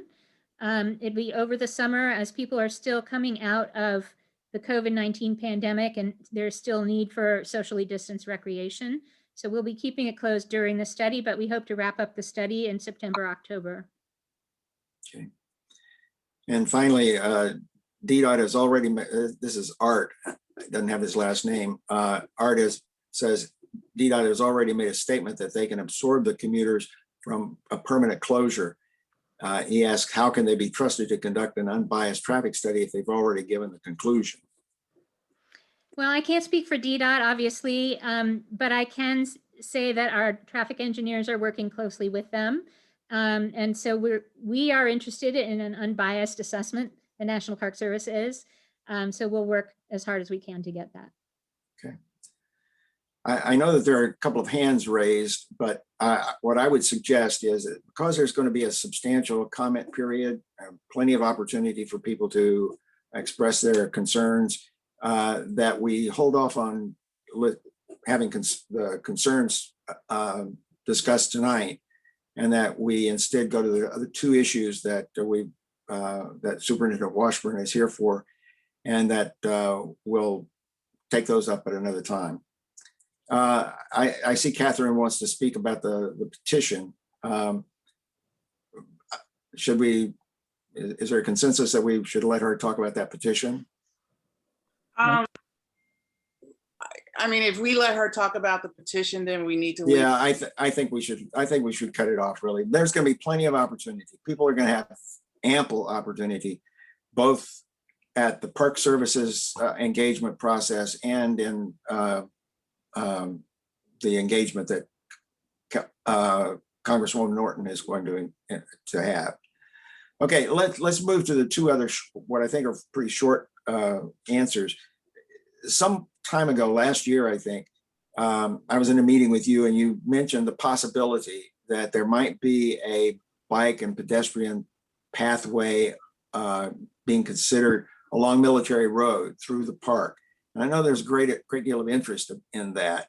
And so I would just ask you to update us on anything that's been done since that last discussion. Yes, well, I'm pleased to report that we received funding to do that analysis from the Federal Highways Administration. And so we will be doing a feasibility study that looks at would it be possible, would it be feasible to put in a multi-use trail along Military Road on parkland from Oregon Avenue, Glover Road, all the way to 16th Street. We know that there is a great deal of interest in more cross-park pathways for bicycles and non-motorists, and we think that this is an ideal place to allow more access to come through the park from the east side and so forth. So we're really excited about this. We have issued a contract to a group that will be doing the feasibility study, and we're looking at getting that kicked off in the early fall. So the first step is the feasibility study, and then the second step would be more sort of pre-engineering work, geotechnical and so forth. And then we would need to secure the funding for the actual design and construction. But if we get a good feasibility study done, that is definitely the first step. That's really good news. I'm very happy to hear that. We're excited about it too. Yeah, that's going to be great. I hope we can be involved in that process as well and help out in any way that we can. Sure. Honey? When will that start, Superintendent Washburn? We think- When is the launch of that feasibility study? Sure. The kickoff of the feasibility study will be in late summer or early fall. So somewhere around August, September. We've just got the contract in place now. Great. And Peter? go on, Peter. Well, just very quickly, I'm sure your people will think about this, but getting to that pedestrian bike way needs to be thought about too. I live on Military Road, much closer to Connecticut, but the sidewalk, you do not want people biking on those sidewalks in large numbers. They are terribly narrow, and the road, of course, once you get beyond Nevada going east, is considered a limited access highway for most people until they get somebody or Georgia Avenue. So, Okay, thank you for that. Yeah, that's helpful. Lisa? Just really quickly, if I know we're getting ready to wrap up, if Superintendent Washburn could check the chat. There's a couple comments in the chat for her. Maybe she could answer before she leaves.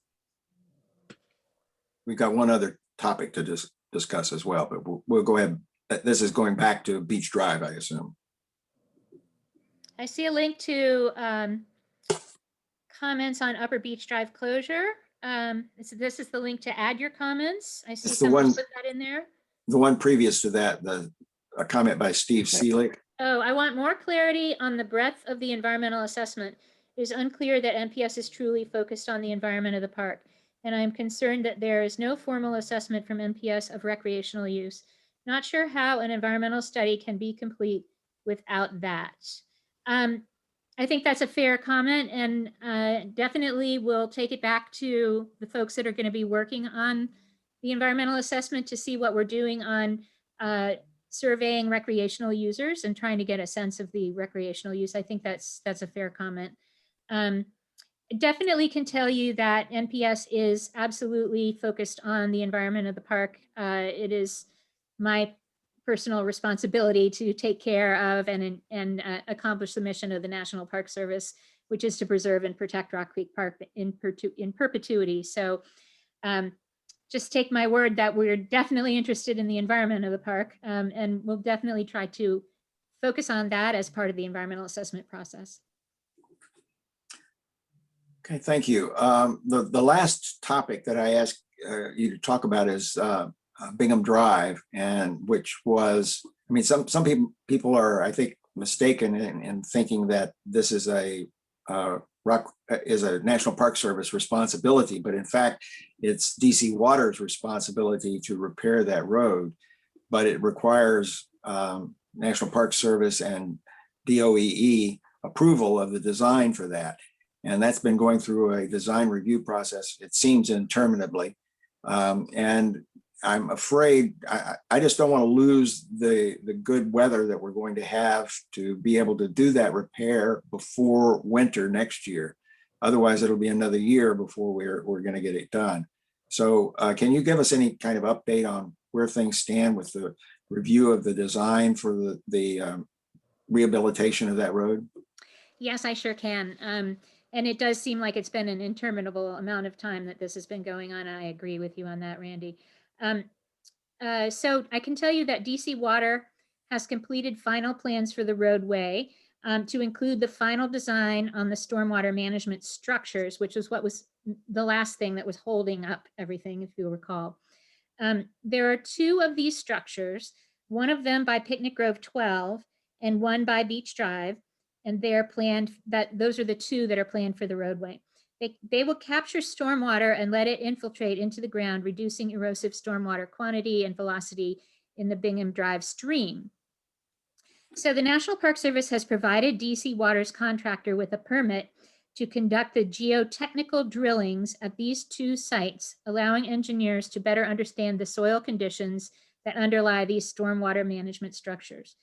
The geotechnical work was actually completed 2 weeks ago, and we're now waiting for DC Water to finalize their plans. Once NPS has reviewed and approved the plans from DC Water, and we complete the required consultation with the DC Historic Preservation Office, we will authorize DC Water to proceed with the reconstruction of the roadway. So we're I feel that we are getting closer. We do plan to issue the permit as long as we can jump through these last few steps. Great. There's a question that asks whether there's going to be a protected bike lane on Bingham Drive.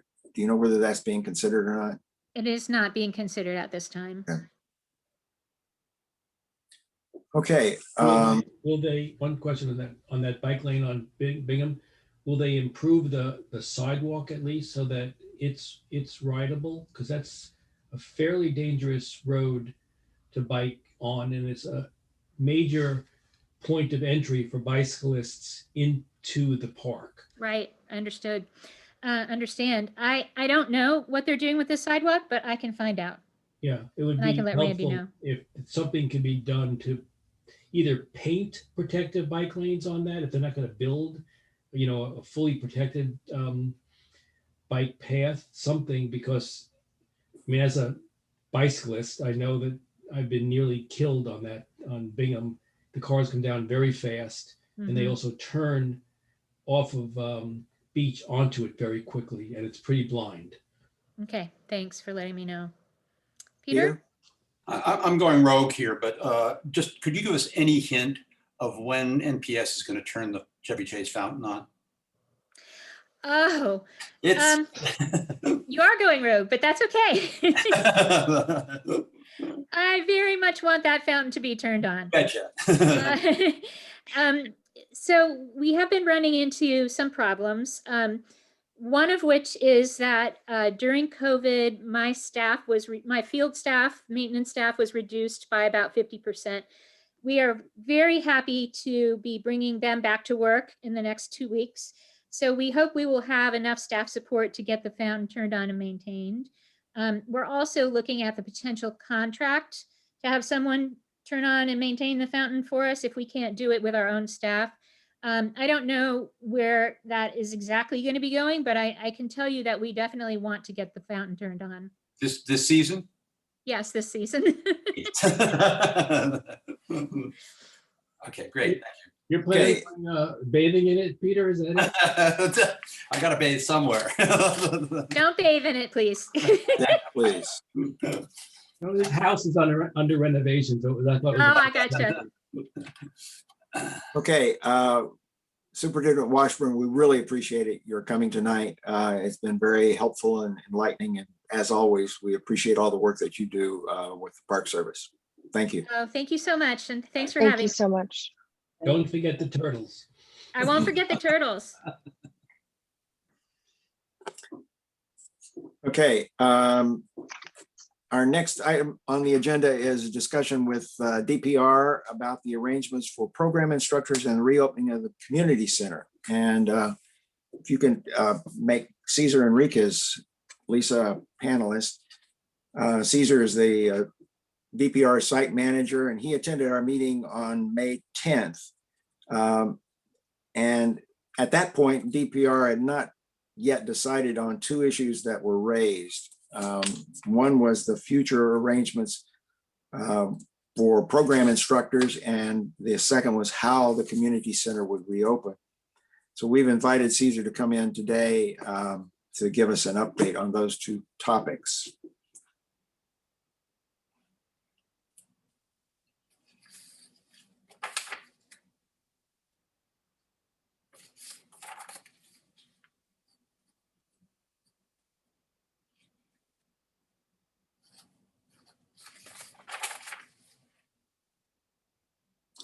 Hello, Cesar. Good evening. How are you? Good, thank you. So as I said in the introduction, I don't know whether you heard it or not, but we're interested in two issues that we've talked with you before about. And the first is with regard to the arrangements with program instructors. And the second is with regard to the opening of the Chevy Chase Community Center. So maybe you could address both of those issues and see where we are now with DPR. Definitely. So for the first one, I'm still waiting to hear back to have a clear approach on what we're going to do with the instructors. They're telling me that we're going to have something hopefully by next week, because we want to get these classes ready to go for the fall.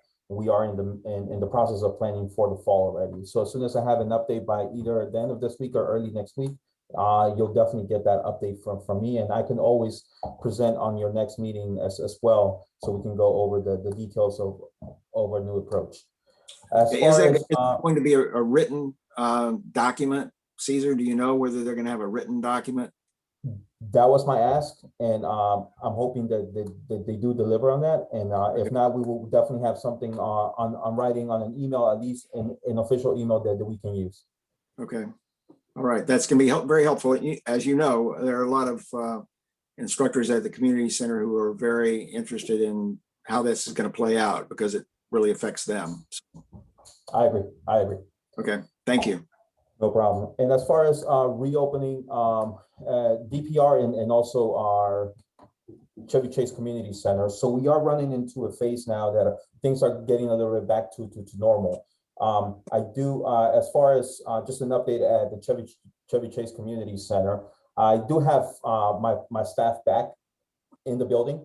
So you guys have, because you guys do have your office there, you guys have access to the office Monday to Fridays now without getting in touch with me from 9 a.m. till 4:30 p.m.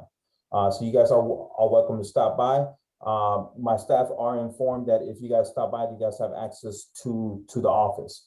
As far as getting meetings going back into the building, just got some information today that we're going to be able to do that. We could start doing that. We could actually arrange that for your next meeting. We will just go through the same process as we did in the past to get you guys that access to the auditorium. You guys where you're having your meetings.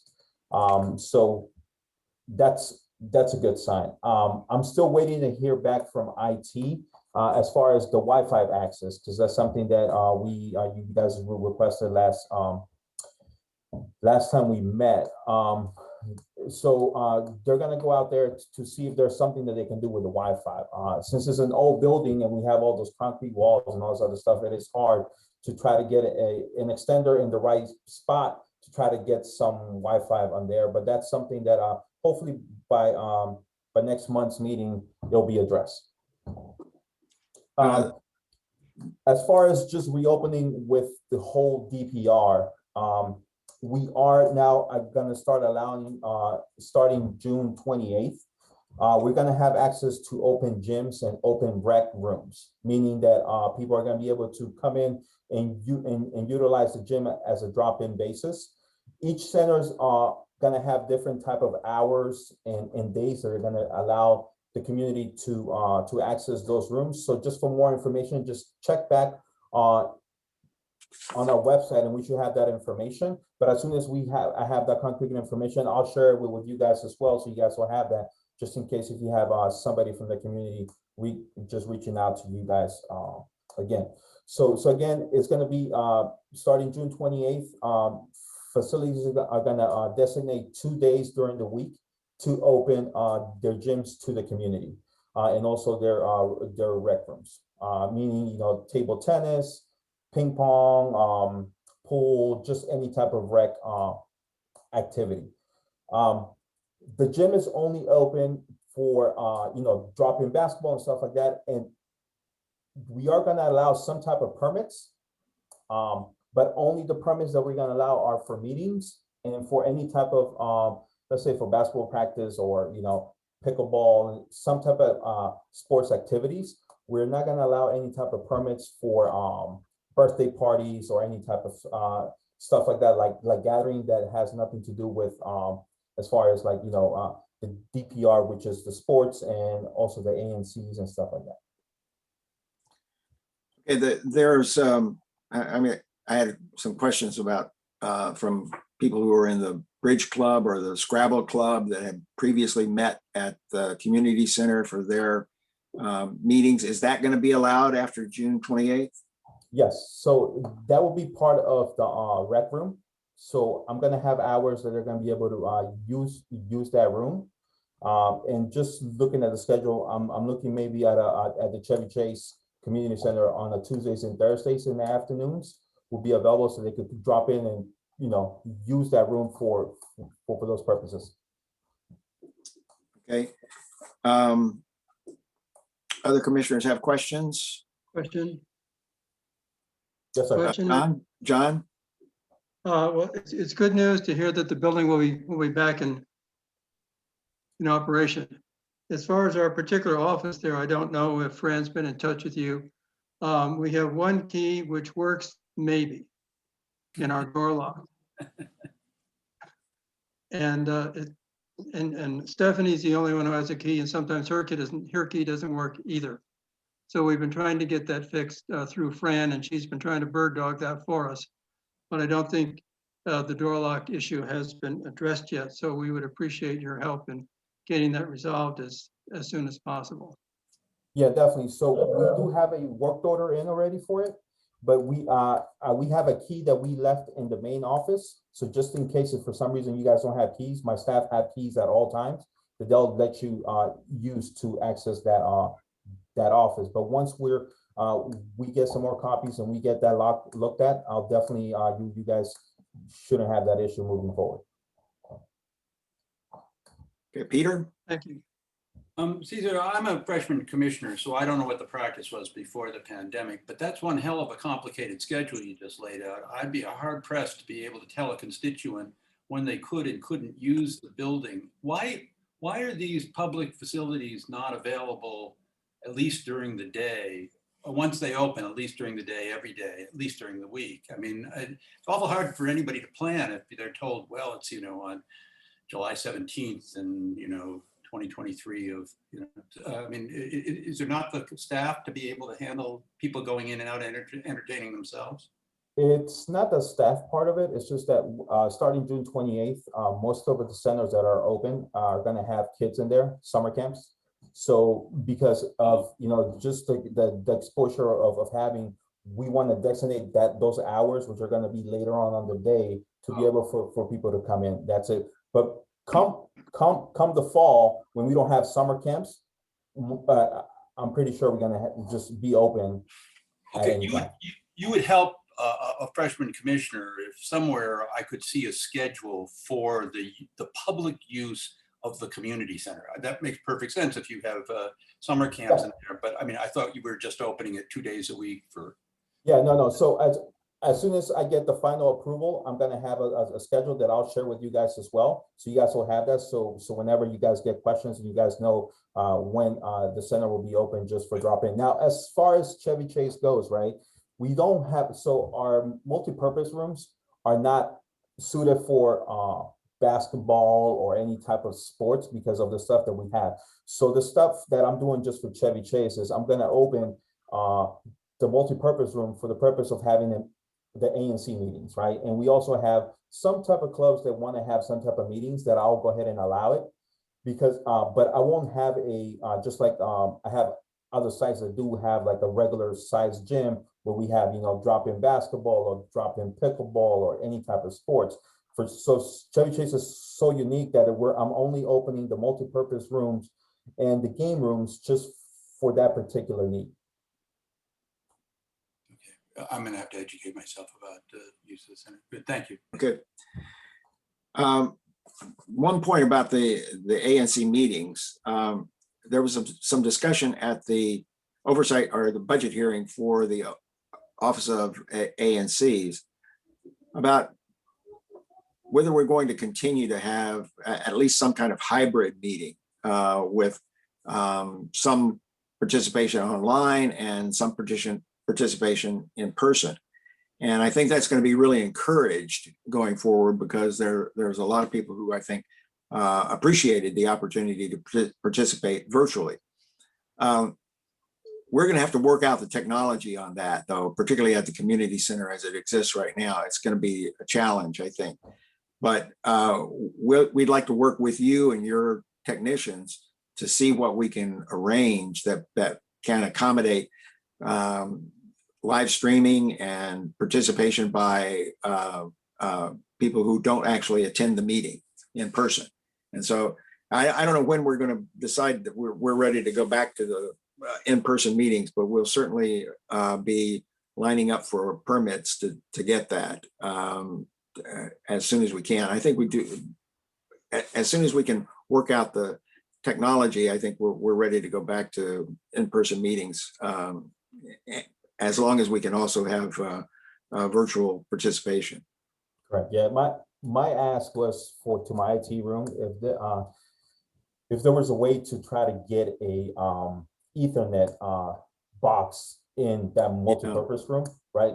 To be able to hook up either a wireless router or a computer or something, so we don't have to rely on the wireless part of it. Again, it has to be, because, you know, I mean, you guys know how old the building is, so it's easier said than done. They are looking, they're gonna assess to see if I told them, I was like, hey, if I see a blue cable just running around the ceilings, I'm okay with it, because again, we're not going for looks, but we have a particular need in this room, and hopefully we should be able to fix that. Yeah, That's great. There are a couple of questions in the chat and in the Q&A about fencing and what's going to happen with fencing. Yeah, so that's something that I should have an update by the end of either this week or early next week. As far as we do want fencing back, we are going to have fencing back. And it's just the way that we're going to have it back is something that I should be able to share with you guys soon. Okay. And does that apply to ballet as well? I have to check with ballet. I know for a fact that we're not doing gymnastics in the fall because of we have some budget cuts, but we do have some funds for fencing. I think I'll have to get back to you with dancing classes. Okay. All right.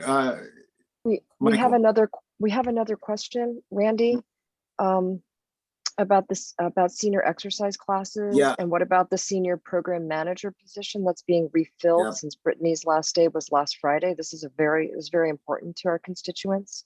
Could Cesar address that? Sure. Yes. So we do have a person that is actually working right now as an interim. They are in communications with, because most of our senior classes are through the YMCA and Iona. We are set up to have a meeting probably early next week to go ahead and confirm the classes that we have. We're looking to keep all those classes that we used to have for seniors that used to be, again, by the YMCA and Iona, to keep going in the fall. And I could have a list of the classes once we meet with them to get confirmation to let you know which classes are a go and which classes are not. And you guys will have that list as well. And are you going to refill the position of the senior coordinator? Yes, yes, yes. Yep. Okay. So DPR is definitely gonna looking to refill that, but right now we do have an interim person that's been working with the seniors. That they know exactly what are the needs and all this stuff. So we're not going to lose us any type of ground on that. Okay, Michael, you had a question? Yeah, Cesar, hi. Hi, You and I think, spoke not too long ago, a few weeks now, about my observation about the status of the playground, that it's in tremendous need of repair, and it's now even more worrisome to me that all these weeks have passed and you're beginning to start summer camp, and that playground, in my estimation, is dangerous. And so I'm wondering where things stand in terms of making it safe. Yes. Yeah, I'd like to add to that, because that complaint was filed about a year and a half ago. And I just looked the other day and the same problem exists, which is these little kids can just fall right down. It's and just the padding, I don't know what you call that black padding on top. It's That just surface, really yeah. it's just absolutely disintegrating, so something has to be done for safety reasons. Yes. So when I first got, I think the first complaint that I got was the beginning of towards the end of last year, I believe it was, that we went and took pictures and we submitted a work order. Then we follow up again towards earlier this year. We again took pictures, say, hey, look, nothing has been done. I do have our liaison, Glenn Reynoso, that is heading this, trying to push this. We were able to get a team out there to assess what is the job scope, right? Because this is not something that it'll be easy, right? It'll be, hey, if they're gonna do it, like I have in my other sites, we actually the past 2 weeks we've been putting some parks offline just to do the surfacing again. Chevy Chase Community Center is on the list to get that as well. I don't have a concrete date when that's going to happen, but believe me, every week on the reports that I send out, it's an ask and it's a push to say, hey, we need to get this going again, because I do have summer camp starting and I'm going to have kids out there. I'm going to have more kids there. And it's something that it is a main concern for us, and we are pushing it. We are working with DGS to get a resolution sooner than later. I mean, one simple part near that fence is just to add more dirt. I mean, between the surface and the fence, there's like a big drop down. So there's some easy things you can do almost right away, so that no kid really falls down and hits, their head on the fence. That's my worry. Definitely. And again, I'll go back to our liaison tomorrow morning and see if we could try to get some temporary solution. It's just, I don't want a temporary solution, because my experience was is when they put a temporary solution, they believe it that is done and they just move to the next one, right? I want to make sure that if we get it done, that we get it done the right way the first time. Okay, and one more thing, Cesar, will you post that senior program manager position somewhere so that our community knows what that position statement looks like? I'm not, I think HR is going to post something out. I'm not sure if they're going to do it internally only or it's going to be open for external. But as soon as I get that job scope, that job description, I'll see if I can get that to you guys and we can post that up. Thank you. Okay, anything else from commissioners? Nothing more in the chat or the Q&A. Well, thank you very much, Cesar. We appreciate it. And please keep us informed as you go forward, particularly with the arrangements for program instructors. That's going to be important for us, and anything you can do about both the playground and the arrangements for Wi-Fi connection or internet connection in the multipurpose room. Definitely, sir. Will do. Thank you. Guys. If you need us on the playground stuff, Cesar, if you need us to push behind you to try to escalate this, just reach out and say, hey, can use helping hand here, and we could try to, be an additional voice in favor of child safety. Will do. Thank you so much. Definitely appreciate the support. Thank you. All right, good night. Good night. Good night. Okay, well, we're return now to the two items that we skipped in our earlier part of the agenda. And the first is a report on the small area plan. And Peter and Connie, you want to report on that? Connie, would you let me go first? Sure, absolutely. So look, I know this commission is very tired, very tired of this issue, but it's so crucially important. And we have some good news.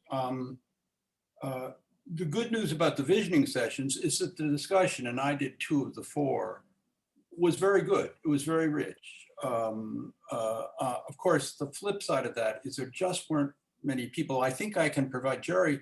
Now it's kept a census of the people, and so not only the numbers, but the actual people. And you see that a lot of them are. I mean, even when you count out the OP staff and we commissioners and so forth, a lot of them are people who have been involved, who are deeply involved in the community already. So the actual average concerned citizen, there were really very few of them.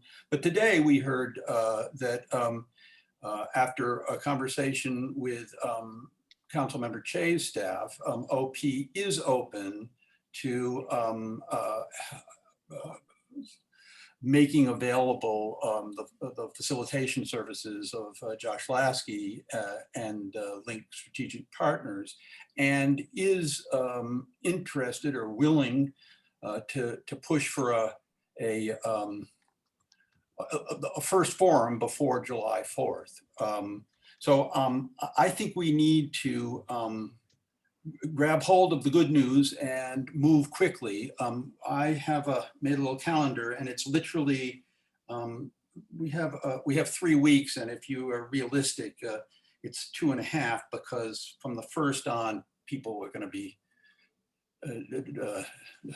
dribbling out of the community, and we'll have a hard time getting so my suggestion is that I take all of the fixes that all of you have offered. That first of all, we approve the draft language for the answer to Erkin's questions of May 24th p.m.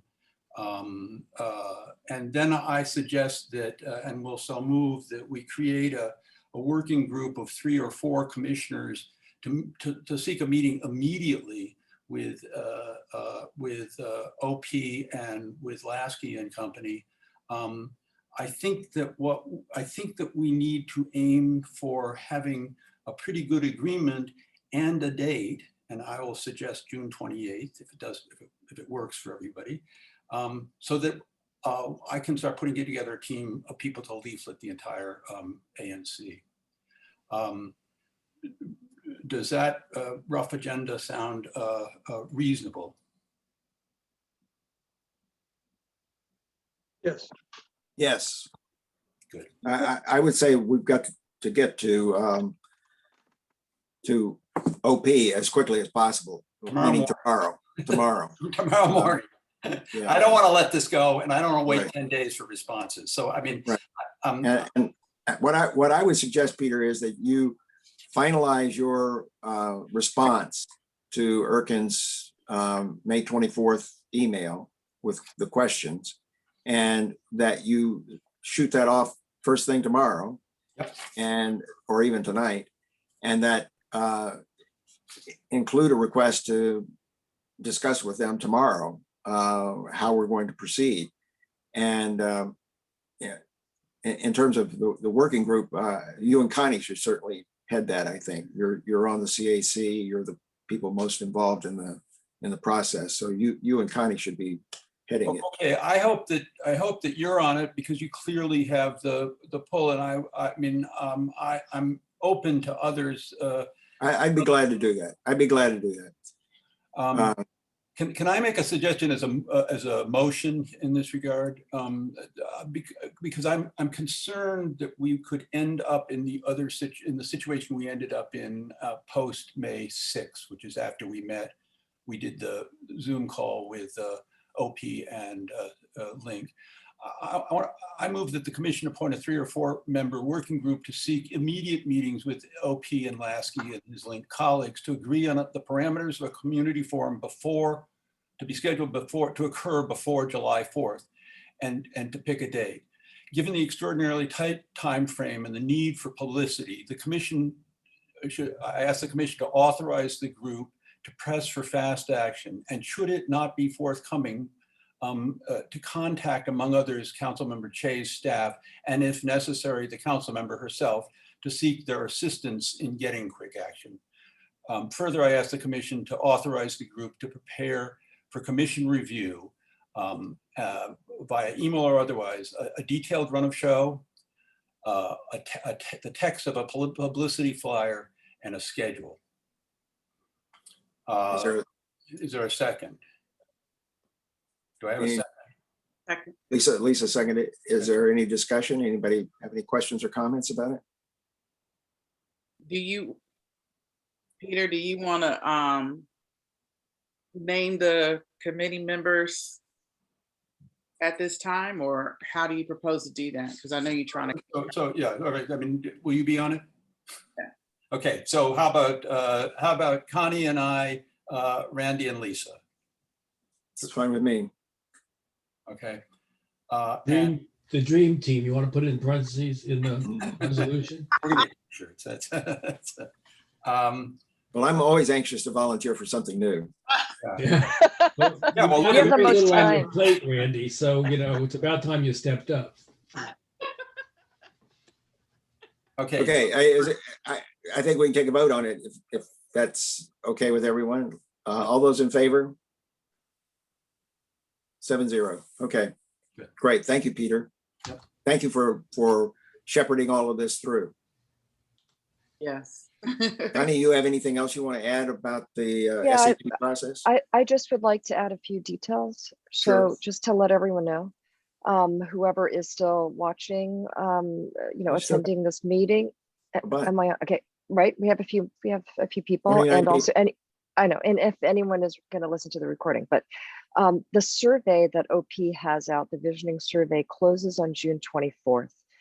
There have been over 500 people who have completed the survey.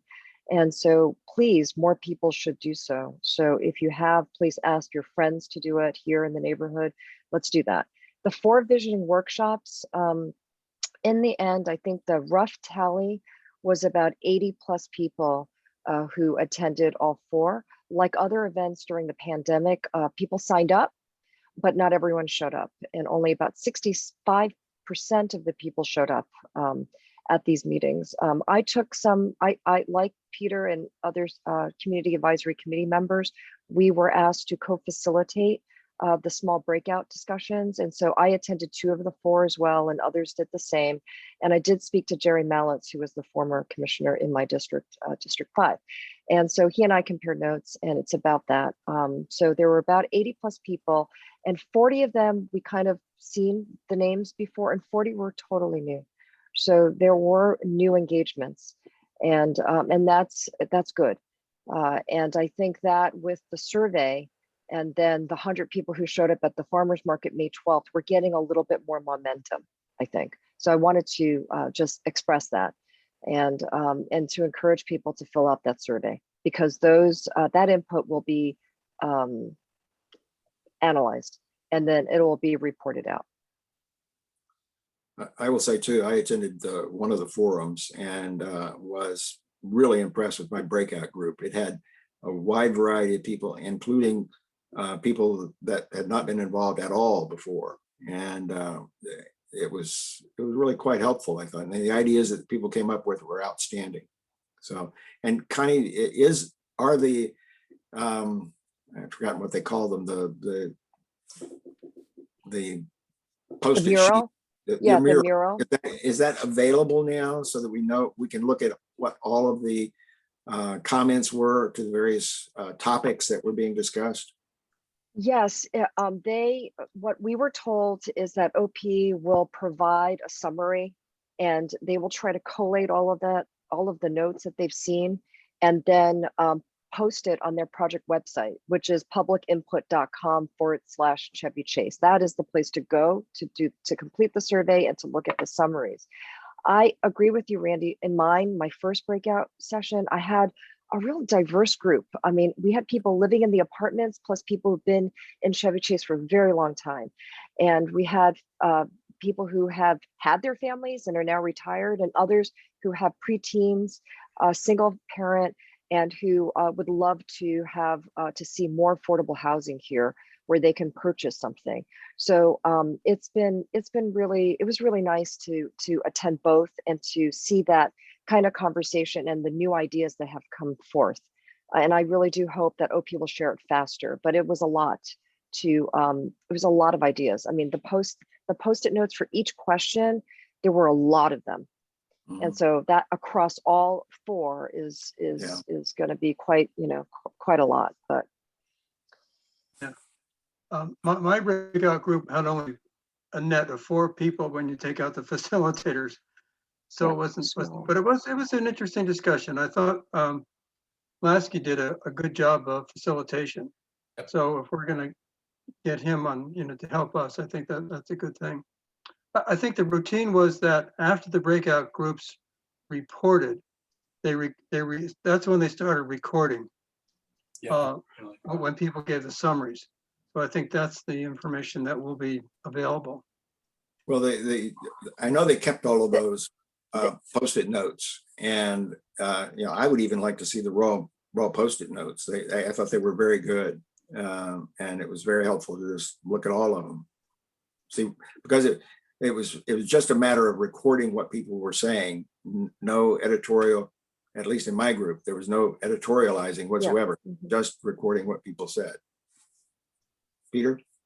And again, the numbers are not there. There's still that. Yeah, I understand. But I must say that I think one of the things that the 2 sessions I co-facilitated showed is this is a very progressive community that's going to do the right thing. I think that a lot of the concern about this, pushing for these community forums is a sense that it could galvanize the never changers. And I think that the evidence, the anecdotal evidence for sure, but the evidence is that this is a progressive community that'll come out at the right place. Okay. All right. Are we ready to then go on to the report from the Standing Committee on Racial Equity and Social Justice? Lisa, you want to make a report? Yeah. It'll be a short report because we haven't met since our last meeting. So our next meeting is actually tomorrow, June 15th from 7 to hopefully 8 p.m. Might run a little long, but I gave Randy a draft agenda as well as a few other community member groups that will have something on the agenda for tomorrow to look at. So I'm hoping to get that posted. If Stephanie can post it tomorrow on our ANC website, so that if the community wants to listen in or join in through Zoom, please feel free to do so. We're still working through procedural issues, so how we'll be structured, mission statement, even mundane as down to the minutes. One of the things that we'll be talking about is the task force recommendations and prioritizing our work on the implementation process, as well as on the agenda tomorrow is the draft letter to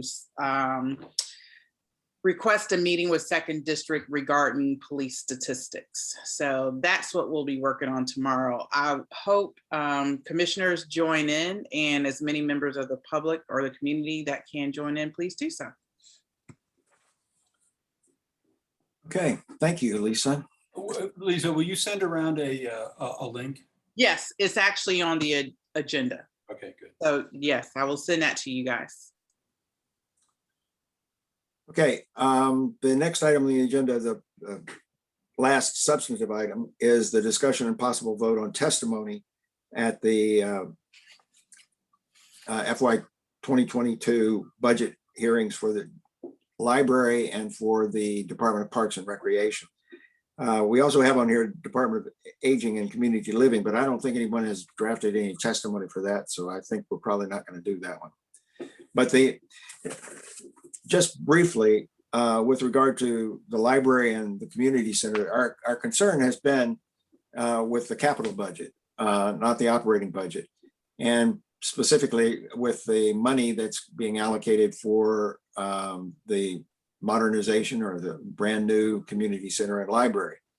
And we had a meeting, I think there were 6 of the commissioners who were there with Councilmember Chang on June 9th.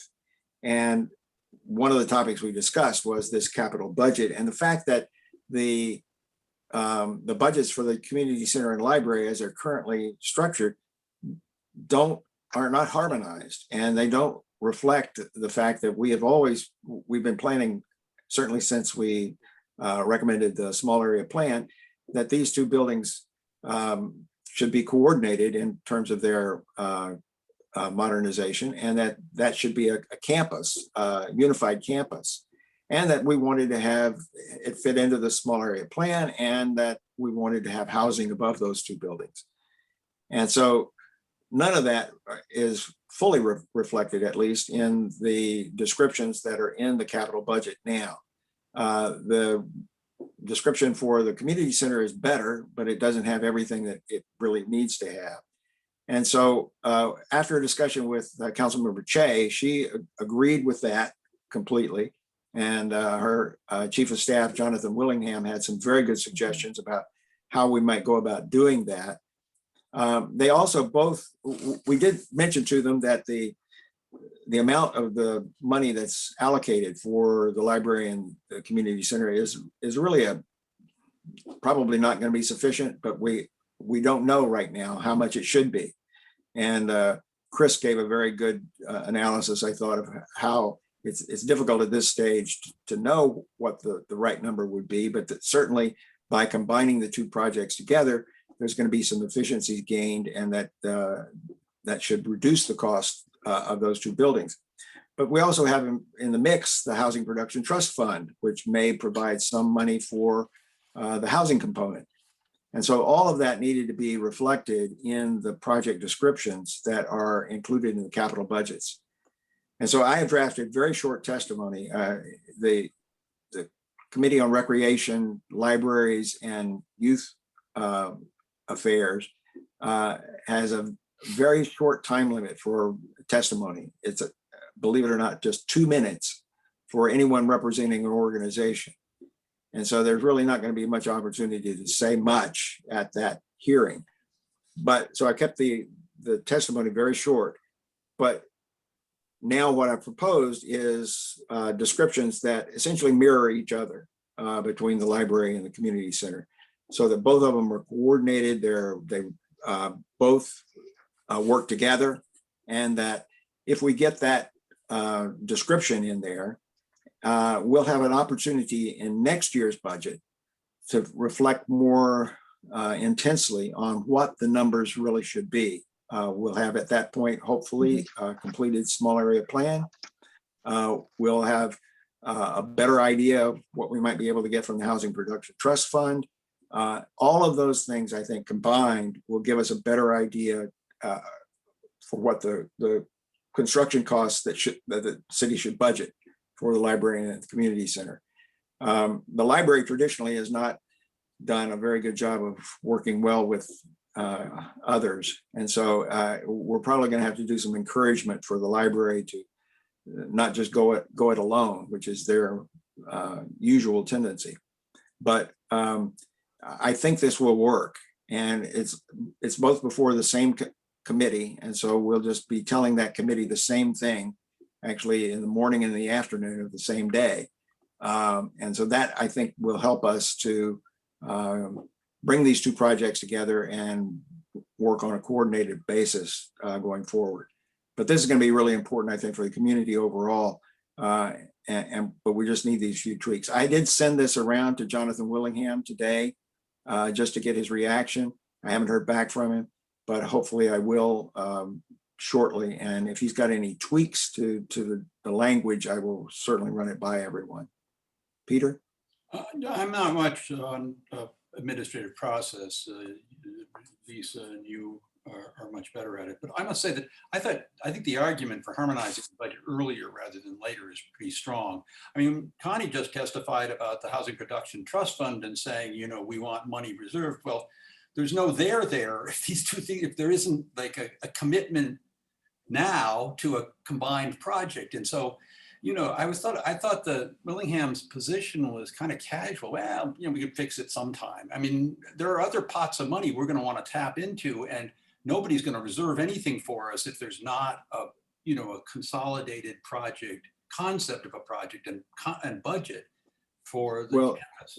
The amount of the budget, though, I think it was Mary Chey actually who said it's really premature to be defining what the amount of that is. Of course, and I understand that. I think you made a good point that harmonizing, whatever the dollars in the pot are, having it one pot instead of two, right, seems to be some. I don't know why we have to wait a year for that, but I mean, we don't have. We have to. Well, wait our choice. Yeah, and I think just the bureaucratic structure does not permit them to say, okay, we're going to have a pot of money separate from the library and separate from DPR. That's going to be one joint project between the two. It's probably, at least right now, I think it's got to be two separate projects, but reflecting each other and linked to each other. And I think the descriptions will do that. And I try to pick up the description from the library as well, so that they don't feel like they've just been left out of the process. That their description is there too, but it would be included in both the library and the community center. Chris? Yeah, I just wanted to say that you know, the community center and the library have done joint projects before. We toured one. I think it was in Brentwood. Yeah, that's right. Right. I remember that. Also, it's going to be a lot less expensive and complicated if you have one contractor and one design for both buildings. I mean, you have two contractors, two designs, and then it causes all kinds of conflicts, and it's going to cost more money. It doesn't make any sense to do it any other way. And the other thing too is we talked about this when we were doing the community center, thinking about the community center design, is that you would want to have shared kinds of spaces, for instance, meeting rooms. Right. You wouldn't want to have duplicate Right. meeting rooms at the library and meeting rooms at the community center when they're across the plaza from each other.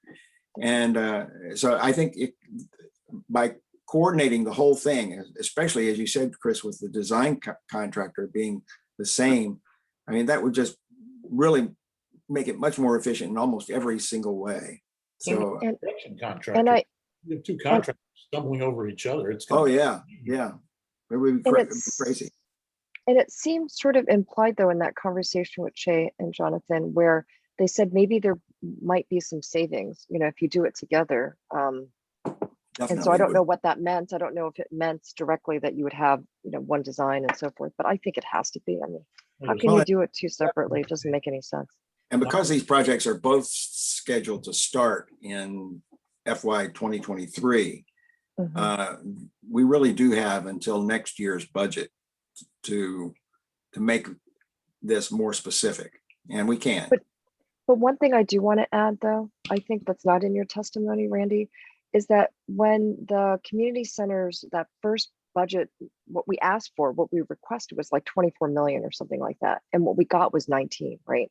And then when they started, immediately materials and every cost of materials and everything, it went up, you know, so, and they couldn't really do it. So it was stalled, right? So I think in this case, got to do a better job, because you can't have that, you know, you can't put in all this time and choosing an architect and then beginning the thing and then get stalled that you can't actually make it work. So yeah, I don't know how we could say that, but I think that that's been our experience. And whether or not it's in footnote 3, part of it. Is it? Okay, good. We've got $1 million that we spent and wasted because we got started and didn't do anything. Right, but that's a different point though. Like we started at 19 million, right? But I'm saying the request was more than that. We didn't get that full request, and then we were stuck, right? Yeah, we were stuck with like, it was never gonna really work. So I think we have to, even if they save money by combining the two, I think we still have to, push for like to be realistic is what I'm trying to say. Yeah, Yeah, because this is once in a lifetime, honestly. I mean, right. if we're going to do it, it's going to go for many decades forward, and we really want to have forward thinking and build the right kind of buildings. Chris and I said when we said to pull the plug because what they were proposing to do for a much reduced amount was not going to be sufficient, and we just really didn't want to proceed on that basis. That was probably the right decision in the end. Okay, I move that we approve both the testimonies for the library and for the community center. Is there a second? Wait, before you, okay. There was a question. There was a question in the chat. Do you want to address it or no? I'm sorry, Chris. Chris is like, we almost got there. Installing. We'll be here till 11 o'clock. Okay, so. Second. All right, you seconded already. Okay, we're on the vote. We're on the vote. If there's a question in the chat, just yeah, answer I think the question. Yeah, it would make sense to ask DMPED to develop a scenario for co-development of the library and community center. That's also part, though, of the small area plan. And so I think it's sort of premature until we get the small area plan done. And we'll have to see how it plays out, whether we need a consultant to figure out how to best proceed to achieve the savings and efficiencies. Really, that's the kind of thing that DGS should be working on.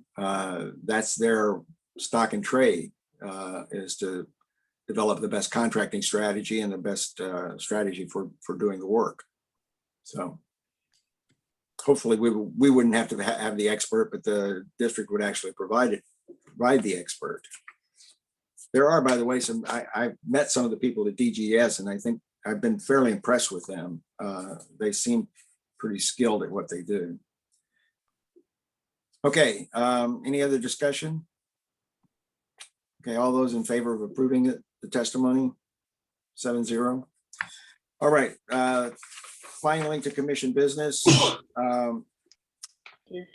Peter, you want to move the minutes? I don't know whether everybody's had a chance to look at them, but I'm prepared to go forward with the minutes for the May 24th. I'll get all the typos that if Connie spotted some more typos, I'll get it cleaned up. Look, we don't want to do it now, and we may not have time in the next few weeks if we're going to really rush this community forum. But we need to have an administrative meeting to talk about this. I mean,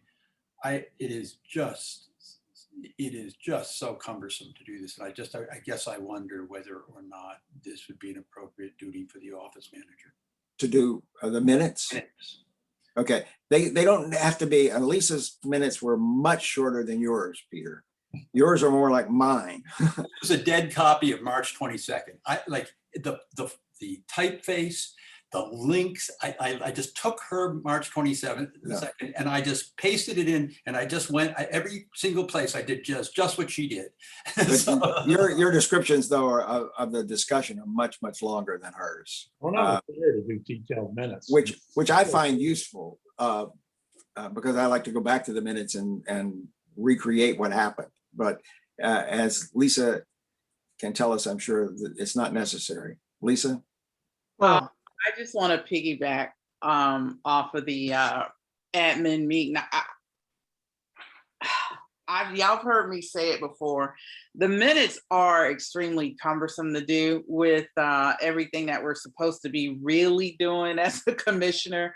It takes a lot of time to get that stuff right, and we've got to streamline the process. I can't say that enough. It takes hours, and Peter is saying the same thing. I'm saying the same thing.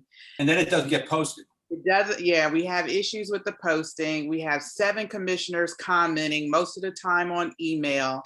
It's just, we got to get this together.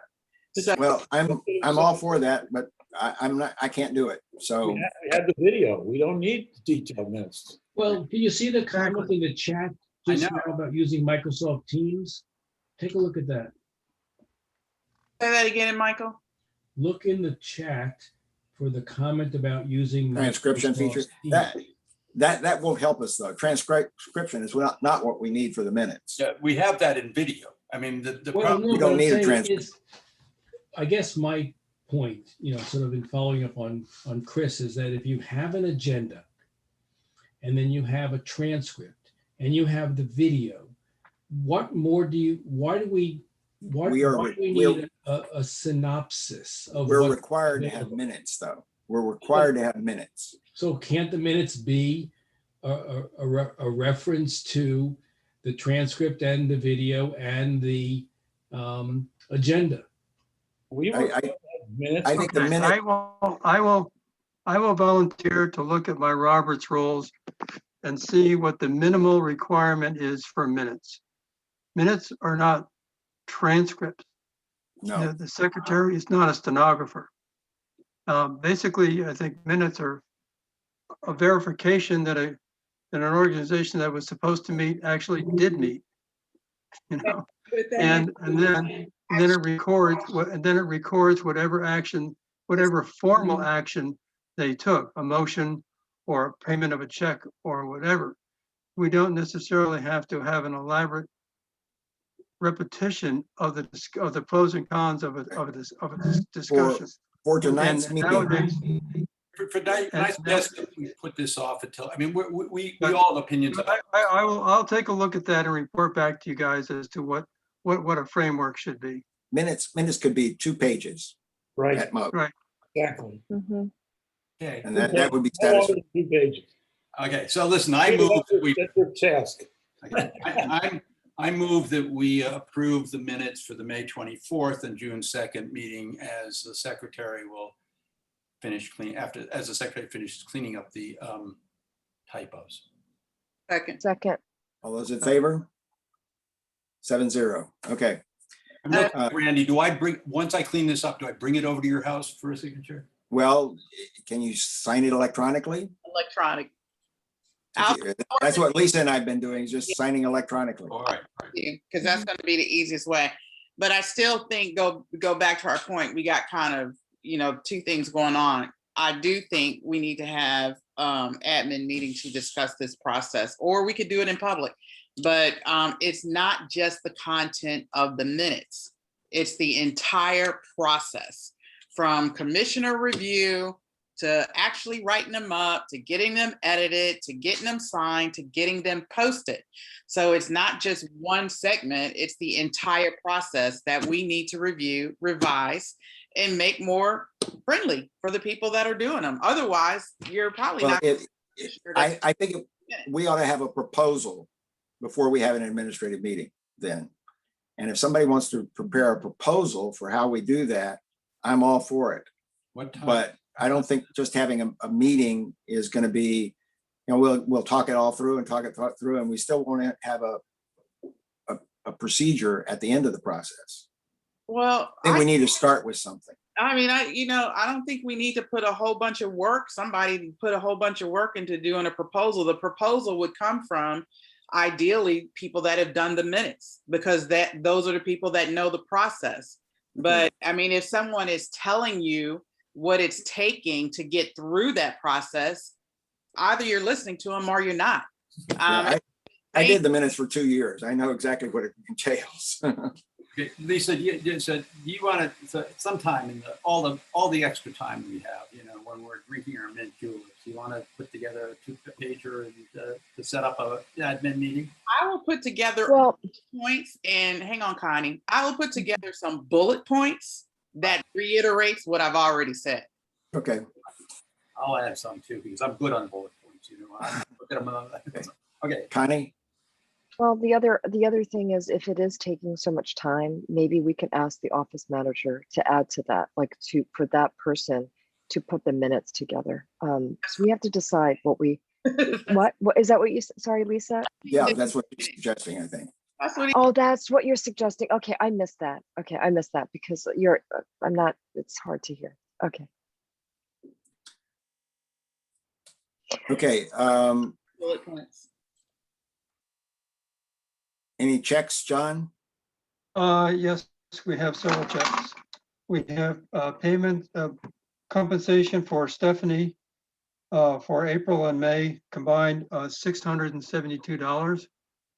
We have a reimbursement to Stephanie of $16.66 for the keys, which we hope eventually will work. We have a Verizon bill for $156.44. And we have a payment to the IRS of $215.27. And I will send all this to Peter in a memo, so you don't have to worry about it. So I would ask that we approve all those expenditures. I move that we approve all those expenditures. There a second? All those in favor? 7-0. Okay. For our June 28th meeting, our usual reports on the small area plan and the Racial and Social Equity Committee. Then we're supposed to have presentations by the Veterans Advisory Board and a presentation by DC Insurance No, Security. that's No? July 12th. That's July 12th. July 12th. Randy, Yep. Randy, Yep. Yes. I've been in touch with the veterans people. They're on board for the first meeting in July. Okay, both of those are first meeting in July. Okay. All right. And then the Bethesda Chevy Chase Rescue Squad, do we have them lined up for that date? No, but we will try to get them. Okay. Okay, well, you know, if it ends up we don't have anything, we won't have a meeting. We'll have For a some. very short meeting. Talk about a way to solve the minutes problem. Right. By the way, I was gonna see it. Well, if we're gonna have a meeting on the 28th, what date? Look, here's on that day, just would everybody look at their calendar and, tell me What was the date? What was the date you were suggesting? the last Monday. Oh, shit, it's an ANC meeting. It's an ANC meeting. Yeah, and it's an ANC meeting. And what? And anything else? I think we have a CAC one, but I can't remember which of the 4 dates. I have to go back. Look, and look. here's the problem we're coping with, okay? Yeah. We But need that's not a time. good date. We need time to meet with OP and Lasky. We need time to really hustle publicity. And I will put my sneakers on and do as much as my district, all of my district, and as much of anybody else's district as need be done.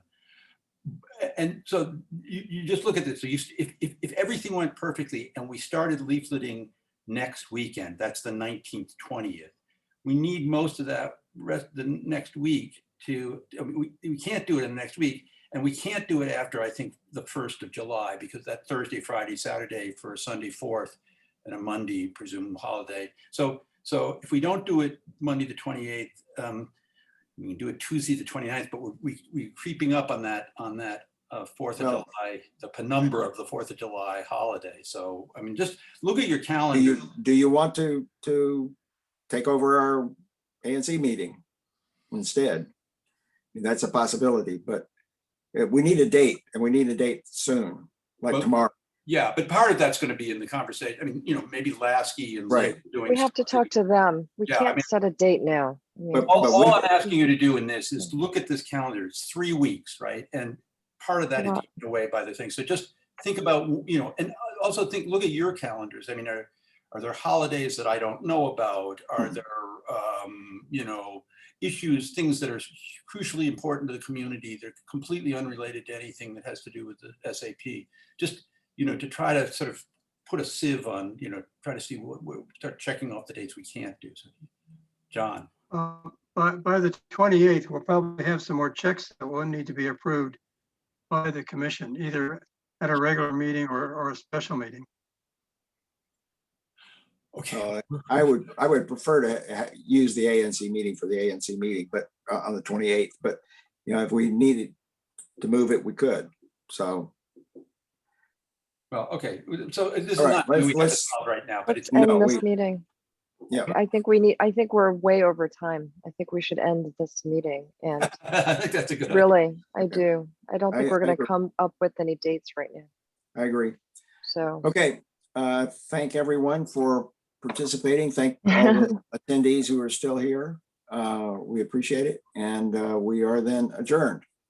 Okay, but Thank- let's make sure we've captured the chat in the thing. Well, no, I get the You chat. got it now? Oh, good. Yeah. Okay, thank you. And the Q&A, there were no questions really that were needed to be, they were all answered. So we don't need that. Okay, great. Okay, Bye, guys. thank you.